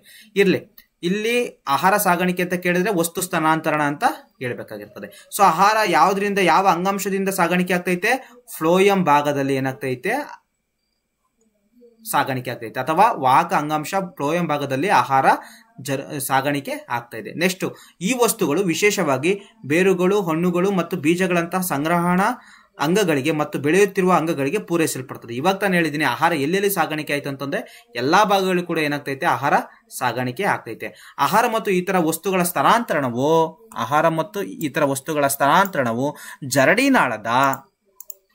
ಜರಡಿನಾಳದ ಪಾರ್ಶ್ವ ಸಂಗಾತಿ ಜೀವಕೋಶದ ಸಹಾಯದಿಂದ ಮೇಲ್ಮುಖ ಹಾಗೂ ಎರಡೂ ದಿಕ್ಕುಗಳಲ್ಲಿ ಜರುಗುತ್ತದೆ. ಇವಾಗ ತಾನು ಹೇಳಿದ್ದೀನಿ, ಆ ಚಿತ್ರವನ್ನ ಚಿತ್ರ ಕೊಟ್ಟಿದ್ದೆ ನಾನು. ಆ ಚಿತ್ರದಲ್ಲಿ ಹೇಳಿದ್ದೆ, ಜರಡಿನಾಳಗಳ ಸಹಾಯದಿಂದ ಏನಾಗ್ತೈತೆ, ಮೇಲ್ಮುಖವಾಗಿ ಆಹಾರ ಸಾಗಾಣಿಕೆ ಆಗ್ತೈತೆ, ಮತ್ತೆ ಕೆಳಮುಖವಾಗಿ ಆಹಾರ ಸಾಗಾಣಿಕೆ ಆಗ್ತೈತೆ. ಅದು ಬರ್ಕೊಂಡಿದ್ರೆ ಇದು ಬರ್ಕೊಳ್ಳೋಕೆ ನೀವು ಹೋಗ್ಬೇಡಿ. ಓಕೆ, ನೆಕ್ಸ್ಟ್ ಏನ್ ಕೇಳ್ತಾರೆ ಅಂತಂದ್ರೆ, ಜೈಲಮ್ ಮತ್ತು ಫ್ಲೋಯಂನ ವ್ಯತ್ಯಾಸ ಕೇಳ್ತಾರೆ. ವೆರಿ ವೆರಿ ಇಂಪಾರ್ಟೆಂಟ್ ಕಣ್ರಿ, ಜೈಲಮ್ ಮತ್ತು ಫ್ಲೋಯಂನ ವ್ಯತ್ಯಾಸ. ಇದನ್ನ ನೀವು ಬರ್ದಿಟ್ಕೊಳ್ಳೇಬೇಕು, ಜೈಲಮ್ ಮತ್ತು ಫ್ಲೋಯಂನ ವ್ಯತ್ಯಾಸ. ಜಸ್ಟ್ ಸಿಂಪಲ್ ಇಷ್ಟೊತ್ತು ಹೇಳಿದಿನಿ. ಜೈಲಮ್ ಅಂತಂತಂದೇನು, ನೀರನ್ನು ಸಾಗಾಣಿಕೆ ಮಾಡುವಂತಹ ಅಂಗಾಂಶ ಆಗಿದೆ. ಇದು ಆಹಾರವನ್ನು ಸಾಗಾಣಿಕೆ ಮಾಡುವಂತಹ ಅಂಗಾಂಶವಾಗಿದೆ. ಸೊ ನೀರು ಸಾಗಾಣಿಕೆ ಆಗ್ತೈತಲ್ಲ, ಬೇರುಗಳಿಂದ ಮೇಲ್ಮುಖವಾಗಿ ಮಾತ್ರ ಏನಾಗ್ತದೆ, ಚಲಿಸುತ್ತದೆ. ನೆಕ್ಸ್ಟ್, ಇದು ಫ್ಲೋಯಂ ಏನಾಗ್ತದೆ, ಮೇಲ್ಮುಖವಾಗೂ ಚಲಿಸ್ತದೆ, ಕೆಳಮುಖವಾಗೂ ಚಲಿಸ್ತದೆ. ಏನು, ಆಹಾರವು ಮೇಲ್ಮುಖವಾಗೂ ಚಲಿಸ್ತದೆ ಮತ್ತೆ ಕೆಳಮುಖವಾಗೂ ಚಲಿಸ್ತದೆ. ಯಾವ ಸಹಾಯ ಮಾಡ್ತಾ ಇರೋದು, ಜರಡಿ ನಾಳಗಳು. ಓಕೆನಾ. ನೆಕ್ಸ್ಟ್ ಇಲ್ಲಿ ನೋಡಿ, ಜೈಲಮ್ ಬರೋಣ. ನೀರಿನ ಸಾಗಾಣಿಕೆಯಲ್ಲಿ ಶಕ್ತಿಯ ಅವಶ್ಯಕತೆ ಇಲ್ಲ. ಹೌದು, ನೀರು ಸಾಗಾಣಿಕೆ ಆಗಬೇಕು ಅಂತಂದ್ರೆ ಶಕ್ತಿಯ ಅಗತ್ಯತೆ ಇಲ್ಲ. ಯಾಕಂತಂದ್ರೆ ಆ ಸಸ್ಯದಲ್ಲಿ ಬಾಷ್ಪ ವಿಸರ್ಜನೆ ಆಗ್ತಿರ್ತದೆ, ನೀರೇನಾಗ್ತಾ ಇರ್ತದೆ, ಎವಾಪರೇಟ್ ಆಗ್ತಾ ಹೋಗ್ತದೆ. ಸೊ ಇಲ್ಲಿ ಆಹಾರ ಸಾಗಾಣಿಕೆ ಆಗ್ಬೇಕು ಅಂತಂತಂದ್ರೆ ಶಕ್ತಿಯ ಅಗತ್ಯತೆ ಬೇಕು. ಸೊ ನೋಡಿ, ಇಲ್ಲಿ ಏನಾಗ್ತದೆ, ಜೈಲಮಲ್ಲಿ ಏನಾಗ್ತದೆ ಅಂತಂದ್ರೆ ಬಾಷ್ಪ ವಿಸರ್ಜನೆಯ ಸೆಳೆತದಿಂದ ಸಾಗಾಣಿಕೆ ನಡೀತದೆ. ಸೊ ನೀರು ವೇಸ್ಟ್ ಆಗ್ತದಲ್ಲ, ಹೊರಗಡೆ ಹೋಗ್ತದಲ್ಲ. ಸೊ ಹೊರಗಡೆ ಹೋಗೋದ್ರಿಂದ ಏನಾಗ್ತದೆ ಅಂತಂದ್ರೆ ಆಟೋಮೆಟಿಕ್ ಆಗಿ ಮೇಲ್ಮುಖವಾಗಿ ನೀರು ಚಲಿಸ್ತದೆ. ಸೊ ಇಲ್ಲಿ ಫ್ಲೋಯಂ ಏನಾರುವ ಚಲಿಸ್ಬೇಕು ಅಂತಂತಂದ್ರೆ ಅಭಿಸರಣ ಒತ್ತಡ ಬೇಕೇ ಬೇಕು. ಅಭಿಸರಣ ಒತ್ತಡ ಪರಿಣಾಮ ಸಾಗಾಣಿಕೆ ನಡೀತದೆ. ಅಭಿಸರಣ ಒತ್ತಡದಿಂದ ಏನಾಗ್ತದೆ, ಆಹಾರ ಸಾಗಾಣಿಕೆ ಆಗ್ತದೆ. ನೆಕ್ಸ್ಟ್ ಸ್ಲೈಡ್ ಬನ್ನಿ. ಎಸ್, ಇವಾಗ ಮಾನವರಲ್ಲಿ ವಿಸರ್ಜನೆ ಅಂದ್ರೆ ಗೊತ್ತಲ್ವಾ, ಮನುಷ್ಯರಲ್ಲಿ ಅಥವಾ ಮಾನವ ದೇಹದ ಒಳಗಡೆ ಉತ್ಪತ್ತಿ ಆಗುವಂತಹ ತ್ಯಾಜ್ಯ ವಸ್ತುಗಳನ್ನು ದೇಹದಿಂದ ಹೊರ ಹಾಕಲ್ಪಡುವಂತಹ ಒಂದು ಪ್ರಕ್ರಿಯೆಗೆ ನಾವೇನಂತ ಕರಿತೀವಿ ಅಂತಂದ್ರೆ ವಿಸರ್ಜನೆ ಅಂತ ಕರಿತೀವಿ. ಸೊ ಹಾಗಾದ್ರೆ ಇಲ್ಲಿ ನೈಟ್ರೋಜನ್ ಯುಕ್ತ ವಸ್ತುಗಳು ಏನಾಗ್ತಿದೆ ಅಂತಂತಂದ್ರೆ ನಮ್ಮ ದೇಹದಲ್ಲಿ ವಿಸರ್ಜನೆ ಆಗ್ತಿದಾವೆ. ಸೊ ನೈಟ್ರೋಜನ್ ಯುಕ್ತ ವಸ್ತುಗಳು ಅಂತಂತಂದ್ರೆ ಯೂರಿಯಾ ಅಂತ ಕರಿಬಹುದು. ಯೂರಿನ್ ಅಂತ ಕರಿತೀವಲ್ವಾ, ಸೊ ಆ ಯೂರಿನ್ ನಲ್ಲಿ ಯೂರಿಯಾ ಇರುತ್ತೆ. ಸೊ ಈ ವಸ್ತುಗಳು ಏನಾಗ್ತೈತೆ, ಹೊರಗಡೆ ಹೋಗ್ತವೆ. ಸೊ ಈ ಚಿತ್ರ ಇಂಪಾರ್ಟೆಂಟ್ ಕಣ್ರಿ. ಮಾನವರಲ್ಲಿ ವಿಸರ್ಜನೆ ಆಯ್ತಲ್ಲ, ಏನಂತ ಕೇಳ್ತಾರೆ ಅಂತಂದ್ರೆ ಮಾನವನ ವಿಸರ್ಜನಾಂಗ ವ್ಯೂಹದ ಚಿತ್ರ ಬರೆದ ಭಾಗಗಳನ್ನು ಗುರುತಿಸಿ ಅಂತ ಕೇಳ್ತಾರೆ. ಹಾಗಾಗಿ ನಾವು ಈ ಚಿತ್ರವನ್ನು ನಾವು ಕಲೀಲೇಬೇಕಾಗಿರ್ತದೆ. ಸೊ ನೋಡಿ, ಈ ಭಾಗಗಳೆಲ್ಲನೂ ಕೂಡ ಕಲ್ತ್ಕೊಳ್ಳಿ. ನೋಡಿ, ಇದು ಎಡ ಮೂತ್ರಪಿಂಡ, ಇದು ಎಡ ಆದ್ರೆ ಇದೇನಾಗ್ತದೆ, ಇದು ಬಲ ಮೂತ್ರಪಿಂಡ ಆಗ್ತದೆ. ಸೊ ನೆಕ್ಸ್ಟ್ ಇಲ್ಲಿ ಎಡ ರೀನಲ್ ಅಪಧಮನಿ, ಏನಿದು ಎಡ ರೀನಲ್ ಅಪಧಮನಿ, ಇದೇನಾಗ್ತದೆ ನೀಲಿ ಕಲರ್ದು ಎಡ ರೀನಲ್ ಅಭಿಧಮನಿ ಆಗ್ತದೆ.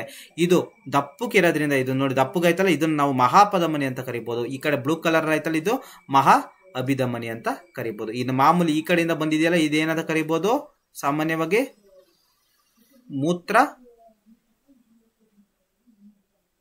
ಮೂತ್ರನಾಳ ಅಂತ ಕರಿಬಹುದು. ಏನಂತ ಕರಿಬಹುದು, ಮೂತ್ರನಾಳ ಅಂತ ಕರಿಬಹುದು. ಬಟ್ ಇಲ್ಲಿ ನೋಡಿ, ಇಲ್ಲಿ ಎಡ ಮೂತ್ರನಾಳ ಅಂತ ಕೊಟ್ಟಿದ್ದಾರೆ, ಅಲ್ಲ ಎಡ ಮೂತ್ರನಾಳ ಅಂತ ಬರ್ಕೋಬೇಕು, ಇಲ್ಲಿ ನಾವು ಬಲ ಮೂತ್ರನಾಳ ಅಂತ ಬರ್ಕೋಬೇಕು. ಸೊ ಇಲ್ಲಿ ಏನಾಗ್ತದೆ, ಇಲ್ಲಿ ಕಿಡ್ನಿಯಲ್ಲಿ ಏನಾಗ್ತದೆ ಅಂತಂದ್ರೆ ರಕ್ತವನ್ನು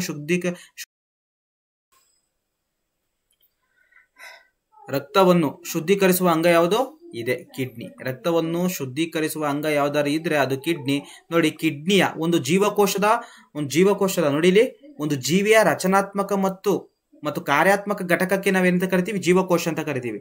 ಬಟ್ ಇಲ್ಲಿ ಮೂತ್ರಪಿಂಡದ ರಚನಾತ್ಮಕ ಮತ್ತು ಕಾರ್ಯಾತ್ಮಕ ಘಟಕ ಯಾವುದು ಅಂತಂದ್ರೆ ನೆಫ್ರಾನು ರಚನಾತ್ಮಕ ಮತ್ತು ಕಾರ್ಯಾತ್ಮಕ ಘಟಕ.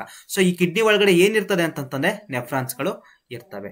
ಸೊ ಮತ್ತೆ ಇದು ನೋಡಿ, ಇಲ್ಲಿ ಮೂತ್ರಕೋಶ, ಇದು ಯೂರಿನ್ ಬಂದು ಸ್ಟೋರ್ ಆಗುವಂಥದ್ದು. ನೆಕ್ಸ್ಟ್ ಇದು ಮೂತ್ರ ದ್ವಾರ, ಯೂರಿನ್ ಪಾಸ್ ಆಗುವಂಥದ್ದು. ನೆಕ್ಸ್ಟ್ ಸ್ಲೈಡ್ ಹೋಗೋಣ ಬನ್ನಿ. ವಿಸರ್ಜನೆ, ಇವಾಗ ತಾನೇ ಹೇಳಿದ್ದೀನಿ. ವಿಸರ್ಜನೆ ಏನಂತಂದ್ರೆ ಹಾನಿಕಾರಕ ಚಯಾಪಚಯ ತ್ಯಾಜ್ಯಗಳನ್ನು ದೇಹದಿಂದ ಹೊರಹಾಕುವ ಜೈವಿಕ ಪ್ರಕ್ರಿಯೆಯನ್ನು ನಾವೇನಂತ ಕರಿತೀವಿ, ವಿಸರ್ಜನೆ ಅಂತ ಕರಿತೀವಿ. ಸೊ ನೀವು ಯಾವ ತರ ಬರೋದ್ರೂ ಆಗ್ತದೆ, ಒಟ್ಟಲ್ಲಿ ತ್ಯಾಜ್ಯ ವಸ್ತುಗಳು ಹೊರ ಹೋಗ್ಬೇಕು. ನೆಕ್ಸ್ಟ್ ಏನ್ ಕೊಟ್ಟಿದ್ದಾರೆ, ಏಕಕೋಶ ಜೀವಿಗಳು ಹೇಗೆ ವಿಸರ್ಜಿಸುತ್ತವೆ. ಈಗ ನಾವೇನ್ ಮಾಡ್ತಿದ್ವಿ, ಈಗ ನಿರ್ದಿಷ್ಟವಾದ ಪಾರ್ಟ್ಗಳಿದಾವೆ ದೇಹದಲ್ಲಿ, ಸೊ ಹಾಗಾಗಿ ವಿಸರ್ಜನೆ ಮಾಡ್ತಿದ್ವಿ. ಹಾಗಾದ್ರೆ ಏಕಕೋಶ ಜೀವಿಗಳು ಏನ್ ಮಾಡ್ತಿದ್ದಾವೆ ಅಂತಂದ್ರೆ ಅವಕ್ಕೆ ನಿರ್ದಿಷ್ಟವಾದ ಅಂಗಗಳ ಅಗತ್ಯನೇ ಇಲ್ಲ. ಯಾಕೆ ಗೊತ್ತಾ, ಬಹಳಷ್ಟು ಏಕಕೋಶ ಜೀವಿಗಳು ತ್ಯಾಜ್ಯಗಳನ್ನು ದೇಹದಿಂದ ಸುತ್ತಲಿನ ನೀರಿಗೆ ಸರಳ ವಿಸರಣೆಯಿಂದ ಏನ್ ಮಾಡ್ತವೆ, ಹೊರ ಹಾಕ್ತವೆ. ಸೊ ಒಂದು ಪರಿಸರದಲ್ಲೇ ಇರ್ತಾವಲ್ಲ ಏಕಕೋಶ ಜೀವಿಗಳು, ಅವು ಸರಳ ವಿಸರಣೆಯಿಂದ ಏನ್ ಮಾಡ್ತವೆ, ಹೊರ ಹಾಕಲ್ಪಡ್ತದೆ. Come to the next slide ಹೋಗೋಣ ಬರೋಣ. ಈಗ ಮಾನವರಲ್ಲಿ ವಿಸರ್ಜನೆ ಇದೇ ಹೇಳಿದ್ದೀನಿ, ಈಗ ತಾನೇ ಹೇಳಿದ್ನಲ್ಲ, ಅದೇ ಇದು, ಬೇರೆ ಇನ್ನೇನೂ ಇಲ್ಲ. ಇಲ್ಲಿ ಕೊಟ್ಟಿದ್ದಾರೆ ನೋಡಿ, ಮೂತ್ರವು ಮೂತ್ರಪಿಂಡಗಳಲ್ಲಿ ಉತ್ಪತ್ತಿಯಾಗಿ ಮೂತ್ರನಾಳಗಳ ಮೂಲಕ ಹರಿದು ಮೂತ್ರದ್ವಾರದ ಮೂಲಕ ವಿಸರ್ಜನೆಯಾಗುವವರೆಗೂ ಮೂತ್ರಕೋಶದಲ್ಲಿ ಸಂಗ್ರಹವಾಗ್ತದೆ. Just simple. ಇಲ್ಲಿ ಏನ್ ಹೇಳಿದ್ದಾರೆ ಅಂತಂದ್ರೆ, ಈ ಚಿತ್ರವನ್ನ ನೋಡಿದ್ರೆ ಗೊತ್ತಾಗ್ತದೆ ಮೂತ್ರ ಎಲ್ಲಿ, ಈಗ ಮೂತ್ರ ಇಲ್ಲಾಗ್ತದೆ, ಮೂತ್ರ ಈ ಜಾಗದಲ್ಲಿ ಇರ್ತದೆ. ನೆಕ್ಸ್ಟ್ ಏನಾಗ್ತದೆ, ನೆಕ್ಸ್ಟ್ ಮೂತ್ರ ನಾಳಕ್ಕೆ ಬರ್ತದೆ, ಮತ್ತೆ ಮೂತ್ರಕೋಶಕ್ಕೆ ಹೋಗಿ ಸೇರ್ಕೊಳ್ತದೆ, ನೆಕ್ಸ್ಟ್ ಮೂತ್ರ ದ್ವಾರದ ಮೂಲಕ ಹೋಗ್ತದೆ ಅನ್ಬಿಟ್ಟು ಇಲ್ಲಿ ಹೇಳಿದ್ದಾರೆ. ನೆಕ್ಸ್ಟ್ ಏನ್ ಹೇಳಿದ್ದಾರೆ, ರಕ್ತದಿಂದ ತ್ಯಾಜ್ಯ ವಸ್ತುಗಳನ್ನು ಸೋಸಿ ಹೊರತೆಗೆಯುವುದು ಮೂತ್ರ ತಯಾರಿಕೆಯ ಉದ್ದೇಶವಾಗಿದೆ. ಮೂತ್ರ ತಯಾರಿಕೆಯ ಉದ್ದೇಶ ಏನು ಅಂತ ಕೇಳಿದ್ರೆ, ಮೂತ್ರ ತಯಾರಿಕೆಯ ಉದ್ದೇಶ ರಕ್ತದಿಂದ ತ್ಯಾಜ್ಯ ವಸ್ತುಗಳನ್ನ ಸೋಸ್ತಾ ಇದೆ. ಯಾವುದು, ಕಿಡ್ನಿ ರಕ್ತದಲ್ಲಿರುವಂತಹ ತ್ಯಾಜ್ಯ ವಸ್ತುಗಳನ್ನ ಏನ್ ಮಾಡ್ತೈತೆ, ಸೋಸ್ತಾ ಇದೆ. ನೆಕ್ಸ್ಟ್ ಶ್ವಾಸಕೋಶಗಳಲ್ಲಿ ರಕ್ತದಿಂದ ಕಾರ್ಬನ್ ಡೈಆಕ್ಸೈಡ್ ಅನ್ನು ತೆಗೆದು ಹಾಕುವಂತೆ ಮೂತ್ರಪಿಂಡಗಳಲ್ಲಿ ರಕ್ತದಿಂದ ಯೂರಿಯಾ ಮತ್ತು ಯೂರಿಕ್ ಆಮ್ಲಗಳಂತಹ ನೈಟ್ರೋಜನ್ ಯುಕ್ತ ತ್ಯಾಜ್ಯಗಳನ್ನು ತೆಗೆದು ಹಾಕ್ತದೆ.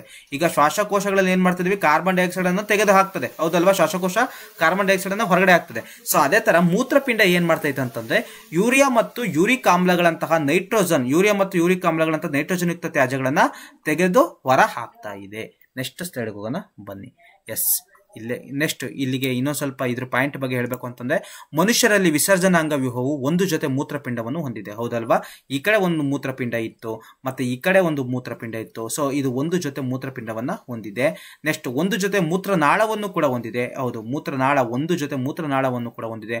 ಒಂದು ಮೂತ್ರಕೋಶವನ್ನು ಒಳಗೊಂಡಿದೆ, ಹೌದು, ಒಂದು ಮೂತ್ರಕೋಶವನ್ನ ಒಳಗೊಂಡಿದೆ. ಮೂತ್ರಪಿಂಡವು ಉದರ ಭಾಗದಲ್ಲಿ ಬೆನ್ನು ಮೂಳೆಯ ಎರಡೂ ಪಾರ್ಶ್ವಗಳಲ್ಲಿ ಒಂದೊಂದರಂತೆ ಇವೆ. ಉದರ ಭಾಗ ಅಂತಂದ್ರೆ ಹೊಟ್ಟೆ ಭಾಗ ಅಂತ, ಓಕೆನಾ. ಈ ಉದರ ಭಾಗದಲ್ಲಿ ಬೆನ್ನು ಮೂಳೆಯ ಎರಡೂ ಪಾರ್ಶ್ವಗಳಲ್ಲಿ, ಆ ಕಡೆ ಈ ಕಡೆ ಅಂತ, ಬೆನ್ನು ಮೂಳೆಯ ಎರಡೂ ಪಾರ್ಶ್ವಗಳಲ್ಲಿ, ಇಟ್ ಮೀನ್ಸ್ ಈ ಜಾಗದಲ್ಲಿ, ಈ ಹೊಟ್ಟೆ ಇದೆಯಲ್ಲ, ಈ ಕಡೆ ಈ ಕಡೆಗೆ, ಮತ್ತೆ ಈ ಜಾಗದಲ್ಲಿ ನಾನು ಎದ್ನಿತ್ಕೋಬೇಕು. ಬಟ್ ಎದ್ನಿತ್ಕೊಂಡ್ರೆ ಈಗ ಸರಿ ಆಗಲ್ಲ, ಇಲ್ಲಿ ಡೆಮಾನ್ಸ್ಟ್ರೇಟ್ ಮಾಡೋದು ಬೇಡ, ನಿಮ್ಗೆ ಅರ್ಥ ಆಗುತ್ತೆ. ಸೊ ಈ ಜಾಗ, ಸ್ವಲ್ಪ ಈ ಜಾಗ ಮತ್ತೆ ಈ ಜಾಗದಲ್ಲಿ ಏನಿದೆ, ಮೂತ್ರಪಿಂಡವು ಸಾಮಾನ್ಯವಾಗಿ ಇದೆ ಅಂತ ಹೇಳ್ತಾ ಇದ್ದಾರೆ. Come to the next slide. ಮಾನವರಲ್ಲಿ ವಿಸರ್ಜನೆ ಅಂತ ಹೇಳ್ತಿದ್ದಾರೆ. ಸೊ ಇಲ್ಲೂ ಕೂಡ ಮೂತ್ರಪಿಂಡದಲ್ಲಿರುವ ಪ್ರತಿಯೊಂದು ಲೋಮನಾಳಗಳ ಗುಂಪು ಸೋಸಲ್ಪಟ್ಟು ದ್ರವವನ್ನು ಸಂಗ್ರಹಿಸುವ ಬಟ್ಟಲಿನಾಕಾರದ ತುದಿ ಇರುವ ಒಂದು ನಾಳದ ಸಂಪರ್ಕ ಇರುತ್ತದೆ. ಇಟ್ ಮೀನ್ಸ್ ಏನು ಇಲ್ಲ, ಅಲ್ಲಿ ಬಟ್ಟಲಿನ ಆಕಾರ ಒಂದು ಇರುತ್ತದೆ ಅಂತ ತಿಳ್ಕೊಳ್ಳಿ ನೀವು. ನೆಕ್ಸ್ಟ್, ಪ್ರತಿಯೊಂದು ಮೂತ್ರಪಿಂಡವು ನೆಫ್ರಾನ್ಗಳೆಂದು ಕರೆಯಲ್ಪಡುವ ಒತ್ತೊತ್ತಾಗಿ ಜೋಡಿಸಲ್ಪಟ್ಟ ಈ ಸೋಸುವ ಘಟಕಗಳನ್ನು ಭಾರೀ ಸಂಖ್ಯೆಯಲ್ಲಿ ಹೊಂದಿದೆ. ಇಟ್ ಮೀನ್ಸ್ ಏನು ಅಂತಂತಂದ್ರೆ, ಈಗ ಮೂತ್ರಪಿಂಡಗಳಲ್ಲಿ ಮೂತ್ರವನ್ನ ಸೋಸಿಸ್ತಾ ಇರೋದು, ಮೂತ್ರಪಿಂಡದಲ್ಲಿ ಮೂತ್ರವನ್ನ ಸೋಸ್ತಾ ಇರೋದು ಯಾವುದು ಅಂತಂದ್ರೆ ನೆಫ್ರಾನ್ಗಳು. ಸೊ ನೆಫ್ರಾನ್ಗಳು ಲಕ್ಷಾಂತರ ಗಟ್ಟೆಯಲ್ಲಿ ಇರ್ತವೆ. ಎಲ್ಲಿ? ಕಿಡ್ನಿಯಲ್ಲಿ ನೆಫ್ರಾನ್ಗಳು ಇರ್ತವೆ. ಓಕೆ, ನೆಕ್ಸ್ಟ್ ಸ್ಲೈಡ್ಗೆ ಹೋಗೋಣ ಬನ್ನಿ. ಸೊ ಈ ನೆಫ್ರಾನ್ ಅಂತ ಹೇಳಿದ್ನಲ್ಲ, ಇದೇ ನೆಫ್ರಾನ್ ಕಣ್ರಿ. ಇದೇ ನೆಫ್ರಾನ್ ಏನ್ ಮಾಡ್ತಾ ಇತ್ತು ಅಂತಂತಂದ್ರೆ ಮೂತ್ರವನ್ನ ಸೋಸ್ತಾ ಇದೆ. ರಕ್ತದಲ್ಲಿರುವಂತಹ ನೈಟ್ರೋಜನ್ ಯುಕ್ತ ವಸ್ತುಗಳನ್ನ ಏನ್ ಮಾಡ್ತಾ ಐತೆ? ತ್ಯಾಜ್ಯ ವಸ್ತುಗಳನ್ನ ಹೀರ್ಕೊಳ್ತಾ ಐತೆ ಮತ್ತೆ ಮೂತ್ರವನ್ನ ಸೋಸ್ತಾ ಇದೆ. ಯಾವುದು? ಈ ನೆಫ್ರಾನ್. ಒಂದು ಕಿಡ್ನಿಯ ರಚನಾತ್ಮಕ ಮತ್ತು ಕಾರ್ಯಾತ್ಮಕ ಘಟಕ ಯಾವ್ದಾರು ಇದೆ ಆದ್ರೂ ನೆಫ್ರಾನ್ ಅಂತ ಕರಿತೀವಿ. ಸೊ ಈ ಕಿಡ್ನಿ ಬಗ್ಗೆ ಅಧ್ಯಯನ ಮಾಡುವಂತ ಶಾಸ್ತ್ರಕ್ಕೆ ನಾವೇನಂತ ಕರಿತೀವಿ ಅಂತಂತಂದ್ರೆ ನೆಫ್ರಾಲಜಿ ಅಂತ ಕರಿತೀವಿ. ಏನಂತ ಕರಿತೀವಿ? ನೆಫ್ರಾಲಜಿ ಅಂತ ಕರಿತೀವಿ. ಕಿಡ್ನಿ ಬಗ್ಗೆ ಅಧ್ಯಯನ ಮಾಡುವಂತ ಶಾಸ್ತ್ರಕ್ಕೆ. ಹೃದಯ ಬಗ್ಗೆ ಅಧ್ಯಯನ ಮಾಡುವಂತ ಶಾಸ್ತ್ರಕ್ಕೆ ಕಾರ್ಡಿಯಾಲಜಿ ಅಂತ ಕರಿತೀವಿ. ರಕ್ತದ ಬಗ್ಗೆ ಅಧ್ಯಯನ ಮಾಡುವಂತ ಶಾಸ್ತ್ರಕ್ಕೆ ಹೆಮಟಾಲಜಿ ಅಂತ ಕರಿತೀವಿ. ಅಥವಾ ರಕ್ತದ ಒಂದು ವೈಜ್ಞಾನಿಕದ ಬಗ್ಗೆ ಅಧ್ಯಯನ ಮಾಡುವಂತ ಶಾಸ್ತ್ರಕ್ಕೆ ಸಿರಾಲಜಿ ಅಂತ ಕರಿತೀವಿ. ಮೂಳೆಗಳ ಬಗ್ಗೆ ಅಧ್ಯಯನ ಮಾಡುವಂತ ಶಾಸ್ತ್ರಕ್ಕೆ ಆಸ್ಟಿಯಾಲಜಿ ಅಂತ ಕರಿತೀವಿ. ಹೌದಲ್ವಾ? ಸೊ ಈಗ ನಿಮ್ಗೆ ಜಸ್ಟ್ ಸಿಂಪಲ್ ನೆಫ್ರಾಲಜಿ ಸಾಕು. ಯಾವುದೋ ಈ ಕಿಡ್ನಿ ಬಗ್ಗೆ ಅಧ್ಯಯನ ಮಾಡುವಂತ ಶಾಸ್ತ್ರಕ್ಕೆ ಏನಂತ ಕರಿತೀವಿ? ನೆಫ್ರಾಲಜಿ ಅಂತ ಕರಿತೀವಿ. ಸೊ ಈ ಚಿತ್ರವನ್ನ ಕಲಿಬೇಕು, ಈ ಚಿತ್ರವನ್ನ ಕೇಳ್ತಾರೆ. ಸೊ ಅಕಸ್ಮಾತ್ ಈ ಚಿತ್ರ ನಿಮ್ಗೆ ಕಷ್ಟ ಆಯ್ತಾ, ನಾನ್ ನಿಮ್ಗೋಸ್ಕರ ಒಂದು ಚಿತ್ರ ಬಿಡಿಸಿದೀನಿ, ಈ ಚಿತ್ರ ಬಿಡಿಸ್ಬಿಡಿ ಸಾಕು. ಅದ್ ಕಷ್ಟ ಆಯ್ತಾ, ಅದ್ ನಮ್ಗೆ ಏನು ಗೊತ್ತಾಗಿಲ್ಲ ಸರ್, ದಯಮಾಡಿ ಒಂದ್ ಸ್ವಲ್ಪ ಸಿಂಪಲ್ ಮಾಡಿ ಸರ್ ಅಂತಂತಂದ್ರೆ ಈ ಚಿತ್ರವನ್ನ ನೋಡ್ಕೊಳ್ಳಿ. ನೋಡಿಲಿ, ಇದು ಸಂಗ್ರಾಹಕ ನಾಳ. ಏನಿದು? ಇದು ಸಂಗ್ರಾಹಕ ನಾಳ. ಇದು ನೋಡಿಲಿ, ಇದು ಬಹುಮನ್ನ ಕೋಶ. ಈ ಉಲ್ಟಾ ಸಿ ಆಯ್ತಲ್ಲ, ಇದು ಬಹುಮನನ ಕೋಶ. ಸೊ ಈ ಭಾಗ ಏನೈತೆ? ಅಪಧಮನಿಯ ಕಾವಲು. ಇದು ರೀನಲ್ ಅಪಧಮನಿ. ನೆಕ್ಸ್ಟ್ ಇದು ರೀನಲ್ ಅಪಧಮನಿಯ ಕಾವಲು. ಇಲ್ಲಿ ಅಪಧಮನಿಯ ಕಾವಲು, ಇಲ್ಲಿ ರೀನಲ್ ಅಪಧಮನಿ, ಇದು ರೀನಲ್ ಅಪಧಮನಿಯ ಕಾವಲು. ಇದು ಒಳಗಡೆ ಇರುವಂತದ್ದೇನು? ಗ್ಲಾಮರುಲಸ್. ಏನು? ಗ್ಲಾಮರುಲಸ್. ಇದ್ರ ಬಗ್ಗೆ ಈ ಪಾಯಿಂಟ್ಸ್ಗಳಿದೆ. ಈ ಪಾಯಿಂಟ್ಸ್ಗಳು ನಿಮ್ಮ ಪುಸ್ತಕದಲ್ಲಿ ಇಲ್ಲ, ಬಟ್ ಇದು ನಾನು ಏನ್ ಮಾಡಿದ್ದೀನಿ ಅಂತಂದ್ರೆ ಎಕ್ಸ್ಟ್ರಾಕ್ಟ್ ಮಾಡಿದ್ದೀನಿ. ಸೊ ಎಕ್ಸ್ಟ್ರಾಕ್ಟ್ ಮಾಡ್ಕೊಂಡು ಈ ಪಾಯಿಂಟ್ಸ್ಗಳನ್ನ ಬರೆದಿದ್ದೀನಿ. ಇದನ್ನು ನೀವು ಕಲಿಲೇಬೇಕು, ಇಂಪಾರ್ಟೆಂಟು. ಯಾಕೆ ಅಂತಂತಂದ್ರೆ ಅವ್ರು ಏನ್ ಕೇಳ್ತಾರೆ ಅಂತಂತಂದ್ರೆ ನೆಫ್ರಾನ್ನ ಚಿತ್ರ ಬರೆದು ಅದರ ಕಾರ್ಯಗಳನ್ನ ನಿರ್ವಹಿಸಿ ಅಂತ ಕೇಳ್ತಾರೆ. ಸೊ ನೆಫ್ರಾನ್ ಚಿತ್ರ ಬರೆದು ಕಾರ್ಯಗಳನ್ನ ನಿರ್ವಹಿಸಿ ಅಂತಂತಂದ್ರೆ ಆ ಚಿತ್ರವನ್ನ ಬರಿತೀರಾ. ಅದು ಕಾರ್ಯಗಳು ಯಾವೇನಂತಂತಂದ್ರೆ ಗ್ಲಾಮರುಲಸ್ ಸೋಸುವಿಕೆ, ಮತ್ತೆ ವ್ಯತ್ಯಸ್ತ ಮರುಹಿರಿಕೆ, ಮತ್ತೆ ನಳಿಕಾ ಸ್ರವಿಕೆ ಅಂತ. ಸೊ ಈ 3 ಪಾಯಿಂಟ್ಸ್ಗಳ ಬಗ್ಗೆ ಹೇಳ್ಬಿಟ್ರೆ ಆಲ್ಮೋಸ್ಟ್ 4 ಮಾರ್ಕ್ಸ್ ಫಿಕ್ಸ್. ಚಿತ್ರ ಕೇಳ್ಬೋದು, ಎಕ್ಸ್ಪ್ಲನೇಷನ್ ಕೇಳ್ಬೋದು, 4 ಮಾರ್ಕ್ಸ್ ಅಂತೂ ಕೇಳ್ತಾರೆ. ಸೊ ಇಲ್ಲಿ ನೋಡಿಲಿ, ಗ್ಲಾಮರಸ್ ಸೋಸುವಿಕೆ ಅಂತಂದ್ರೆ ರಕ್ತವು ನೆಫ್ರಾನ್ಗಳಿಗೆ ಹೆಚ್ಚು ಒತ್ತಡದಿಂದ ಪ್ರವೇಶಿಸುವುದರಿಂದ ಗ್ಲಾಮರುಲಸ್ ರಕ್ತವು ಸೋಸಲ್ಪಡುತ್ತದೆ. ಇದನ್ನು ಗ್ಲಾಮರುಲಸ್ ಸೋಸುವಿಕೆ ಅಂತ ಕರಿತೀವಿ. ಇಟ್ ಮೀನ್ಸ್ ಏನಿಲ್ಲ, ಸೊ ರಕ್ತ ಏನಾಗ್ತೈತೆ ಅಂತಂತಂದ್ರೆ ಈ ಗ್ಲಾಮರುಲಸ್ ತಕ್ಕ ಬರ್ತದೆ. ಸೊ ಈ ಗ್ಲಾಮರುಲಸ್ ತಕ್ಕ ಬಂದ್ಬಿಟ್ಟು ಏನಾಗ್ತದೆ? ರಕ್ತ ಇಲ್ಲಿ ಬಂದಾದ್ಮೇಲೆ ಏನಾಗ್ತದೆ? ಸೋಸಲ್ಪಡ್ತದೆ. ಇದನ್ನೇ ನಾವೇನಂತ ಕರಿತೀವಿ? ಗ್ಲಾಮರುಲಸ್ ಸೋಸುವಿಕೆ ಅಂತ ಕರಿತೀವಿ. ನೆಕ್ಸ್ಟ್ ವ್ಯತ್ಯಸ್ತ ಮರುಹಿರಿಕೆ ಅಂತ ಇದೆ. ಏನಿಲ್ಲ, ಶೋಧಿತ ದ್ರವದಲ್ಲಿರುವ ಗ್ಲೂಕೋಸು, ಲವಣಗಳು, ವಿಟಮಿನ್ಗಳು ಸುತ್ತಲಿನ ಲೋಮನಾಳಗಳಿಂದ ಹೀರಲ್ಪಡುತ್ತದೆ. ಈ ಕ್ರಿಯೆಗೆ ನಾವೇನಂತ ಕರಿತೀವಿ? ವ್ಯತ್ಯಸ್ತ ಮರುಹಿರಿಕೆ. ಇಲ್ಲಿ ಮರುಹಿರಿಕೆ ಅಂತಂದ್ರೆ ಏನೇನ್ ಹೀರಿಕೆ ಮಾಡ್ಕೋತೈತೆ ಅನ್ನೋದು ನೆನ್ಪಿಟ್ಕೊಂಡಿರಿ. ಏನು? ಗ್ಲೂಕೋಸು ಮತ್ತೆ ಲವಣಗಳು, ವಿಟಮಿನ್ಗಳು, ಗ್ಲೂಕೋಸು, ಲವಣಗಳು, ವಿಟಮಿನ್ಗಳು ಯಾವ್ದು ಹೀರಿಕೆ ಮಾಡ್ತೈತೆ? ಲೋಮನಾಳಗಳು ಹೀರಿಕೆ ಮಾಡ್ತೈತೆ. ಇದನ್ನ ನಾವೇನಂತ ಕರಿತೀವಿ? ವ್ಯತ್ಯಸ್ತ ಮರುಹಿರಿಕೆ ಅಂತ ಕರಿತೀವಿ. ನೆಕ್ಸ್ಟ್ ಒಂದ್ ಐತೆ ಇನ್ನ ಈ ಇನ್ನೊಂದು ಕಾರ್ಯ ಯಾವುದು? ನಳಿಕಾ ಸ್ರವಿಕೆ. ಏನ್ ನಳಿಕಾ ಸ್ರವಿಕೆ ಅಂತಂದ್ರೇನು? ರಕ್ತದಿಂದ ಹೀರಲ್ಪಟ್ಟ ಅನುಪಯುಕ್ತ ವಸ್ತುಗಳಾದ ಅಮೋನಿಯಾ ಅಥವಾ ಹೈಡ್ರೋಜನ್ ಅಯಾನ್ಗಳು, ಯೂರಿಕ್ ಆಮ್ಲಗಳು ಸ್ರವಿಸುತ್ತವೆ. ಇದನ್ನ ನಾವೇನಂತ ಕರಿತೀವಿ? ನಳಿಕಾ ಸ್ರವಿಕೆ ಅಂತ ಕರಿತೀವಿ. ಅಥವಾ ಯೂರಿನ್ ಪಾಸ್ ಮಾಡ್ತೀವಲ್ಲ, ಸೊ ರಕ್ತದಿಂದ ಹೀರಲ್ಪಟ್ಟಂತಹ ತ್ಯಾಜ್ಯ ಉತ್ಪನ್ನಗಳು ಏನ್ ಮಾಡ್ತವೆ? ಯೂರಿಕ್ ಆಮ್ಲಗಳು ಸ್ರವಿಸಲ್ಪಡ್ತದೆ, ಹೊರ ಹೋಗಲ್ಪಡ್ತದೆ. ಸೊ ಇದಕ್ಕೆ ನಾವೇನಂತ ಕರಿತೀವಿ? ನಳಿಕಾ ಸ್ರವಿಕೆ ಅಂತ ಕರಿತೀವಿ. ಇದನ್ನ ನೀವು ಬರ್ದಿಟ್ಕೊಂಡಿರಿ, ಇದನ್ನ ಕಲೀರಿ ನೀವು. ನೆಕ್ಸ್ಟ್ ಸ್ಲೈಡ್ಕೊಂಡು ಬನ್ನಿ. ಎಸ್, ಇವಾಗ ತಾನೇ ಹೇಳಿದ್ದೀನಿ, ಅಲ್ಪ ಕಾಣ್ತಿದೆ ಪಾಯಿಂಟು. ನೆಫ್ರಾನು ಮೂತ್ರಜನಕಾಂಗದ ರಚನಾತ್ಮಕ ಮತ್ತು ಕಾರ್ಯಾತ್ಮಕ ಘಟಕ ಅಂತ ಹೇಳಿದ್ದೀನಿ, ಅಥವಾ ಮೂತ್ರಪಿಂಡದ ರಚನಾತ್ಮಕ ಮತ್ತು ಕಾರ್ಯಾತ್ಮಕ ಘಟಕ ಅಂತಲೂ ಕೂಡ ನಾವು ಕರಿಬಹುದು.